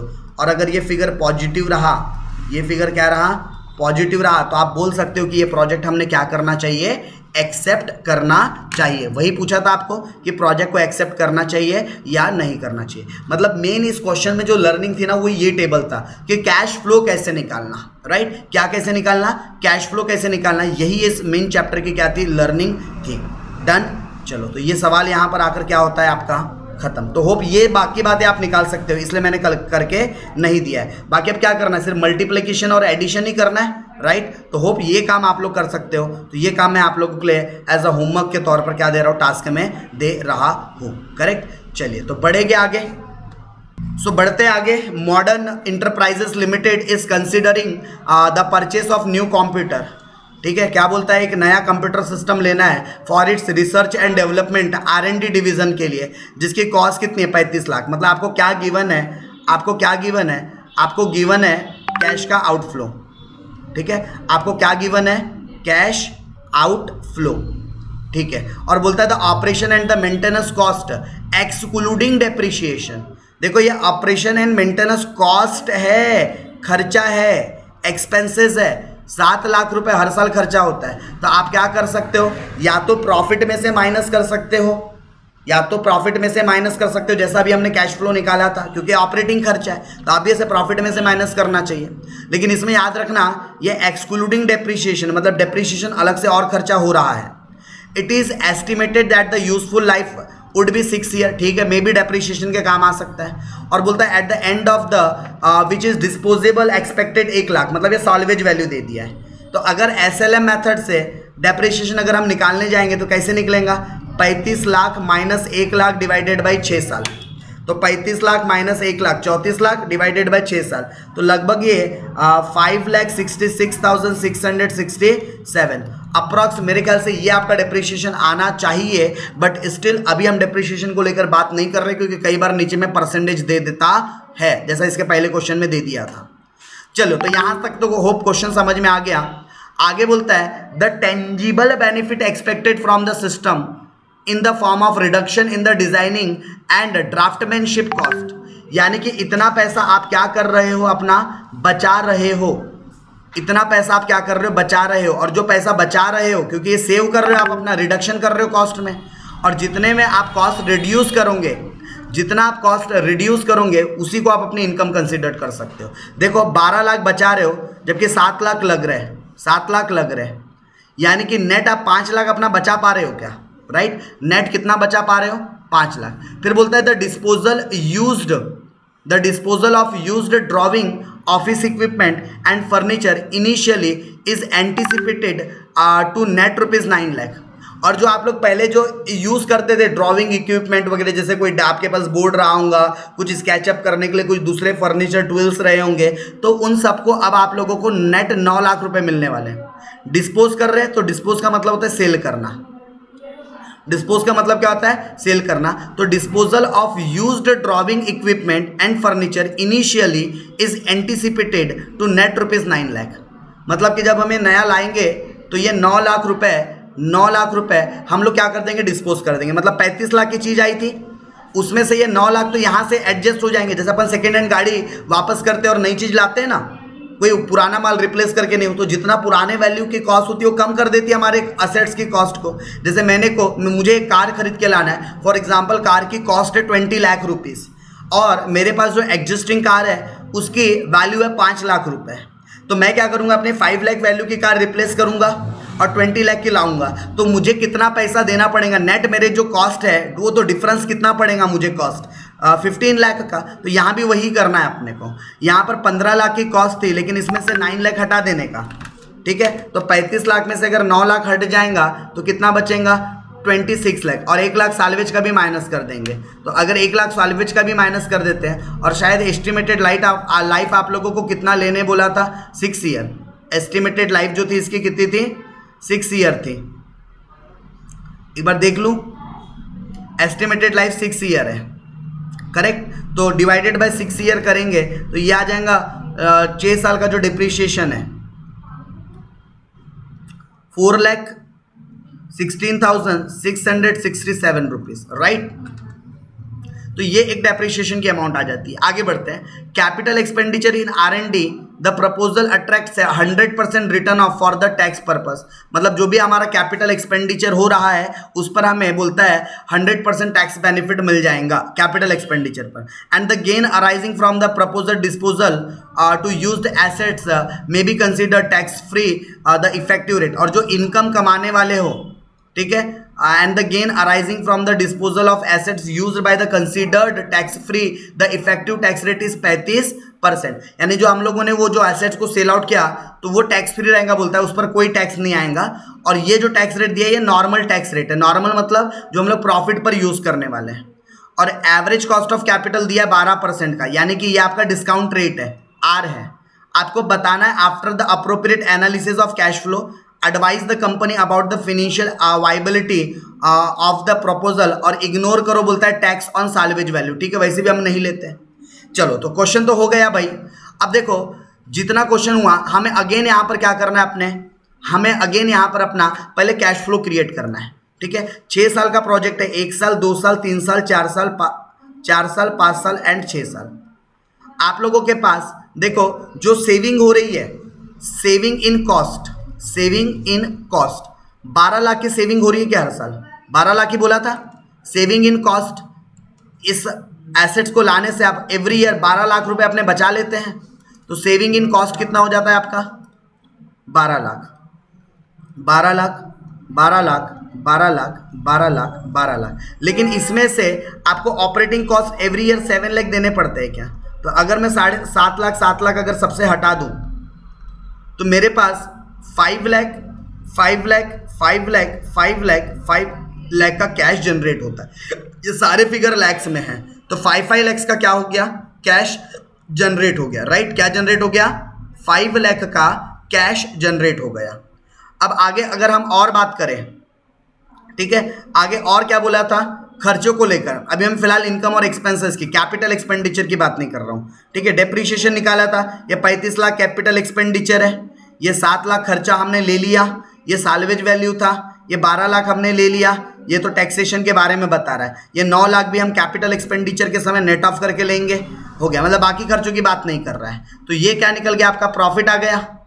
यानी इतना आप क्या करते हो अपना, मतलब सेव करते हो 5 लाख रुपए, प्लस डेप्रीशिएशन भी ऐड कर देंगे क्या, क्योंकि डेप्रीशिएशन भी तो नॉन कैश एक्सपेंडिचर है, ठीक है। अच्छा नहीं, पहले टैक्स माइनस कर देते। ये 5 लाख आप सेव कर रहे हो और इस पर कितना टैक्स लेना चाहिए हमने, इस पर टैक्स आना चाहिए था आपका 35%। तो अब हम लोग क्या करेंगे, इस 5 लाख पर टैक्स कैलकुलेट कर लेंगे, कितना परसेंट, 35%। तो 35% कितना हो जाएगा 5 लाख का, ये होता है 1,75,000, 1,75,000, 1,75,000, राइट। तो आपको क्या पता चल जाएगा, आपको पता चल जाएगा प्रॉफिट या फिर सेविंग आफ्टर टैक्स कितना है। तो ये आ जाएगा 3,25,000, 3,25,000, 3,25,000, 3,25,000, 3,25,000, 3,20,000, ये प्रॉफिट आफ्टर टैक्स आ गया। फिर ऐड करेंगे इसमें वापस से डेप्रीशिएशन, जो कि आपने निकाला था, शायद 4.16 लाख आया था, 4.16 लाख, 4.16 लाख, 4.16 लाख, ठीक है, 4.16 लाख, 4.16 लाख, राइट। ऐड करो इसको जल्दी जल्दी। सो 3,25,000 और इसको हम लोग क्या कर देंगे, ऐड कर देंगे, तो क्या पता चल जाएगा profit after tax but before depreciation, तो ये कितना आ जाना चाहिए आपका, मैं सारे फिगर लैक्स में लिख रहा हूँ, 7.41, 7.41, 7.41, 7.41, 7.41 एंड 7.41, राइट, 7.41, ये क्या आ गया आप लोगों का, तो ये आप लोगों के लिए क्या निकल गया, profit after tax but before depreciation, मतलब जो हमें कैश इनफ्लो लेना पड़ता है, तो ये हमें कैश इनफ्लो की जानकारी मिल गई, करेक्ट, ये काय की जानकारी मिल गई, कैश इनफ्लो की। अब इसी को हम लोग डिस्काउंट रेट कितना बोला था सवाल वाले ने, क्वेश्चन वाले ने 12%, तो आप 12% से डिस्काउंट करो, क्या करो, 12% से डिस्काउंट करो। अच्छा, इसमें एक बात और ध्यान रखना, जो छठवां साल है, छठवें साल में हमको और भी पैसे मिलने वाले हैं, क्या क्या मिलने वाला है, एक तो छठवें साल में हमारा सॉल्वेज वैल्यू 1 लाख और प्लस हो जाएगा, मतलब ये छठवें साल में टोटल वैल्यू 8,41,000 हो जाएंगी, ठीक है, क्योंकि सॉल्वेज वैल्यू आखिरी साल में आने वाला है। तो अब आप लोगों ने क्या करना, ये टोटल निकालने के बाद PVIF मतलब present value interest factor at the rate 12% से निकालने का आपको क्या पता चल जाएगा, present value of cash inflow पता चल जाएगा, present value of cash inflow आपको पता चल जाएगा, ठीक है। तो present value of cash inflow पता चल गया। अब आउटफ्लो की बात करते हैं कि आउटफ्लो कितना लेना चाहिए हम लोगों ने, करेक्ट, तो होप यहां से आप लोग इनफ्लो निकाल दोगे, ठीक है, करेक्ट, यहां से आप लोग क्या निकाल दोगे, इनफ्लो आप लोगों का निकल जाएगा। अब आउटफ्लो कितना लेना चाहिए, अब अगर हम बात करें किसको लेकर, आउटफ्लो को लेकर, तो आउटफ्लो को लेकर करते हैं डिस्कशन, और बात करें किसकी, present value of cash outflow को लेकर, तो आपके पास पैसा 35 लाख इनिशियली जा रहा था, ठीक है, मैं आउटफ्लो की बात कर रहा हूँ अभी, ये आप लोगों का 35 लाख का इन्वेस्टमेंट था, लेकिन उसमें से 9 लाख रुपीस क्या हो रहे थे, आप लोगों को वापस आ जा रहे थे, मतलब वो आप लोगों ने रिप्लेस किया था ओल्ड वाले, तो नेट कॉस्ट आपके जेब से कितनी पड़ी, 25 लाख, आउटफ्लो नेट आपके जेब से कितनी पड़ी, सॉरी 25 नहीं, 35 माइनस 9 लाख 26 लाख, ठीक है। ये इसके अलावा और कुछ आपका आउटफ्लो में आया है कि एक बार क्वेश्चन में रीड कर लेते हैं। 35 लाख का तो ये देख लिया हम लोगों ने, ये 7 लाख ऑलरेडी नेट ऑफ कर चुके हैं, जो इनफ्लो आया था उसी में से, ये 1 लाख भी हम लोगों ने इनफ्लो में ले लिया है और डेप्रिशिएशन के काम आ गया था, ये 12 लाख भी हम ले चुके हैं, ये 9 लाख अभी हमने कंसिडर किया, और कैपिटल एक्सपेंडिचर पूरा 100% लेना है तो वो तो हम ले ही रहे, खत्म, यहाँ पर मेरे ख्याल से सारे पॉइंट्स हो गए, ओके। तो आउटफ्लो कितना है हमारे पास, 26 लाख का, और ये सब पहले साल में जा रहा है पैसा, तो इसका कोई प्रेजेंट वैल्यू निकलेगा क्या, इंटू 1 ही करना पड़ेगा, क्योंकि 0 ईयर में जा रहा है, तो present value of cash outflow कितना आ जाएगा, 26 लाख, तो आउटफ्लो आ चुका है, और आप यहाँ से क्या निकाल दोगे, इनफ्लो, ठीक है। आप ये क्या करोगे, यहाँ पर डिस्काउंटिंग फैक्टर निकाल कर पहले प्रेजेंट वैल्यू निकालोगे, और ये जो प्रेजेंट वैल्यू यहाँ पर टोटल आ जाएंगे आपके पास present value of cash inflow की, तो इनफ्लो में से इस आउटफ्लो को माइनस करना, अगर पॉजिटिव कैश फ्लो आ रहा है तो प्रोजेक्ट को एक्सेप्ट करना चाहिए, अदरवाइज प्रोजेक्ट को क्या कर देना चाहिए, रिजेक्ट कर देना चाहिए। तो होप ये दो बातें आप निकाल सकते हो, डिस्काउंटिंग फैक्टर के बाद मल्टीप्लाई करना, PV present value of cash inflow आ जाएगा, आउटफ्लो माइनस कर देंगे तो एनपीवी पता चल जाएगा, राइट, क्या पता चल जाएगा, नेट प्रेजेंट वैल्यू, कैसे निकलेगा, present value of cash inflow minus present value of cash outflow, done.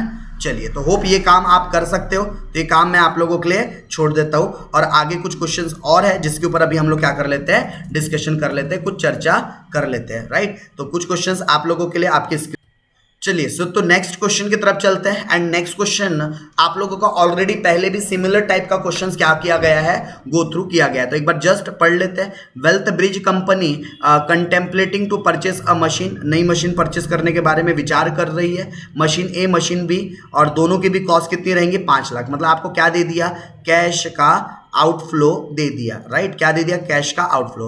In comparing the profitability of the machines, और डिस्काउंटेड रेट कितना लेने का, 10% is to be used and machine is to be written off in the 5 year, okay, मतलब आपको जो discounting rate दे दिया किस rate से लेना है, और मशीन 5 साल में राइट ऑफ हो जाएंगी स्ट्रेट लाइन मेथड से, और बोलता है नील रेसिडियल वैल्यू है, तो ये डेप्रिशिएशन निकलने के काम आ जाएगा। 5 लाख में से माइनस 0 रेसिडियल वैल्यू, मतलब 1-1 लाख रुपए डेप्रिशिएशन आ जाएगा एवरी ईयर का, करेक्ट। फिर आगे बोलता है मशीन ए के लिए कैश इनफ्लो आफ्टर टैक्स दिया हुआ है, मतलब ये टैक्स माइनस करने के बाद का है, तो इस वैल्यू में ये क्या है आपके पास, कैश ये inflow, cash inflow after tax, ये तो ठीक है, टैक्स माइनस करने के बाद है, लेकिन अपने को तो बिफोर डेप्रिशिएशन भी चाहिए होता है ना, तो आपको क्या करना पड़ेगा, इन सारी वैल्यूज में 1 लाख रुपीज आपको डेप्रिशिएशन के ऐड करने पड़ेंगे, तो आपको क्या पता चल जाएगा, cash after tax but before depreciation. तो होप आप लोग इसमें 1-1 लाख का डेप्रिसिएशन क्या कर दोगे, ऐड करोगे, तो आपको कैश इनफ्लो पता चल जाएगा। और फिर कैश इनफ्लो के बाद डिस्काउंटेड रेट से मल्टीप्लाई करोगे तो present value of cash inflow मिल जाएगा, और टोटल मारोगे तो summation present value of cash inflow मिल जाएगा, और 5 लाख का आउटफ्लो है। तो आप एनपीवी भी निकाल सकते हो, प्रॉफिटेबिलिटी इंडेक्स भी निकाल सकते हो, और पे बैक पीरियड भी डिस्काउंटेड से क्युमुलेटिव निकालना, ये भी निकाल सकते हो। तो आई होप कि आप ये वाला क्वेश्चन क्या कर सकते हो, सॉल्व कर सकते हो, इसमें कोई दिक्कत नहीं है। जल्दी से मुझे चैट बॉक्स में बताओ क्या ये क्वेश्चन आप लोग कर लोगे। चलिए, सो हम एक और आखिरी क्वेश्चन इस क्लास का और इस चैप्टर का डिस्कस कर लेते हैं। अगेन ये क्वेश्चन भी आप लोगों के लिए आई होप कि होमवर्क ही रहेगा, ठीक है। क्या बोलता है क्वेश्चन? क्वेश्चन बोलता है, earn Bridge Company Limited want to install a new machine in the place of an existing old one. पुरानी को रिप्लेस करके नई डालने वाला है। The company made extensive inquiry from the replied received short listed 2 offers. उनके पास 2 अलग अलग ऑफर्स है। The model differs in the cost, और दोनों भी मॉडल का कॉस्ट अलग अलग है। और बोलता है output and the anticipated net revenues आपको गिवन होंगी। The estimated life of both the machine 5 साल है दोनों की भी life. There will be only negligible salvage value at the end of the 5th year. एकदम नेग्लिजिबल है, मतलब ये 0 है, कुछ नहीं करना। आपको एंटिसिपेटेड कैश इनफ्लो दिया हुआ है मशीन ए के लिए, मशीन बी के लिए, ठीक है। और उसके अलावा अगर हम बात करें तो आप लोगों को क्वेश्चन के अंदर, ये तो इनफ्लो की बात हो गई, इसके अलावा क्वेश्चन में आप लोगों को इनका इन्वेस्टमेंट दिया है, मतलब कि आउटफ्लो है मशीन ए के लिए और मशीन बी के लिए। और आप लोगों को डिस्काउंट 16% से करना है, ठीक है। यानी कि कैश इनफ्लो दिया है, डिस्काउंटिंग रेट दिया है, प्रेजेंट वैल्यू निकालेंगे, माइनस करेंगे, एनपीवी आ जाएगा, ठीक है। और आईआरआर निकालना है, तो आईआरआर आपको देखो 3% दिए, 16, 18, 20। तो आपको 16 से तो ऑलरेडी आप ये करोगे, ठीक है। तो 18 और 20 किस पर्पस के लिए दिया होगा, आपको आईआरआर पर्पस के लिए दिया होगा। तो पहले देख लेना, 16 से तो आपको ऑलरेडी प्रेजेंट वैल्यू पता ही चल जाएंगे जब आप ये निकालोगे। तो 18 और 20, यानी यहाँ पर आपको डिस्काउंटेड रेट भी दिया हुआ है। हायर डिस्काउंट रेट कितना रहेगा, 20%। लोअर या तो 18 रहेगा या तो 16 रहेगा। तो क्वेश्चन में 16 देख लेना कितना आ रहा है, 25 लाख से नीचे वैल्यू आ रही है या ऊपर आ रही है, उसके हिसाब से आपने डिसाइड कर लेना है। या फिर आप डायरेक्टली 16 और 20 का भी यूज करके क्या कर सकते हो, आईआरआर कैलकुलेट कर सकते हो, करेक्ट, क्योंकि आपको लोअर और हायर रेट क्वेश्चन के अंदर गिवन है। तो होप ये वाला भी क्वेश्चन आप लोगों ने क्या कर लेना चाहिए, खुद से सॉल्व कर लेना चाहिए। तो जल्दी से मुझे बताओ क्या ये क्वेश्चन भी आप लोगों से सॉल्व हो सकता है? यस, जल्दी जल्दी फास्ट आप लोग रिस्पॉन्ड करो, क्या ये क्वेश्चन हो सकता है? नेक्स्ट क्लास के अंदर हम लोग बात करेंगे आप लोगों के वर्किंग कैपिटल रिक्वायरमेंट से रिलेटेड, एंड फिर उसके बाद हम लोग बात करने वाले हैं आप लोगों के किस चीज से रिलेटेड, उसके बाद हम लोग बात करेंगे आपका लास्ट डिविडेंड पॉलिसी से रिलेटेड। हमारे पास 2 मॉड्यूल और है जिसके पास्ट ईयर के क्वेश्चन पेपर हम लोगों ने क्या करना है, गो थ्रू करना है, सॉल्व करना है, राइट। चलिए, तो हम लोग मॉड्यूल 4 के क्वेश्चन कब करेंगे, नेक्स्ट क्लास के अंदर स्टार्ट करेंगे। तो फिलहाल में इस क्लास को यहीं पर करते हैं एंड चलिए मिलते हैं हम लोग सीधा मॉड्यूल 4 की रिवीजन में। तब तक के लिए टाटा, बाय बाय।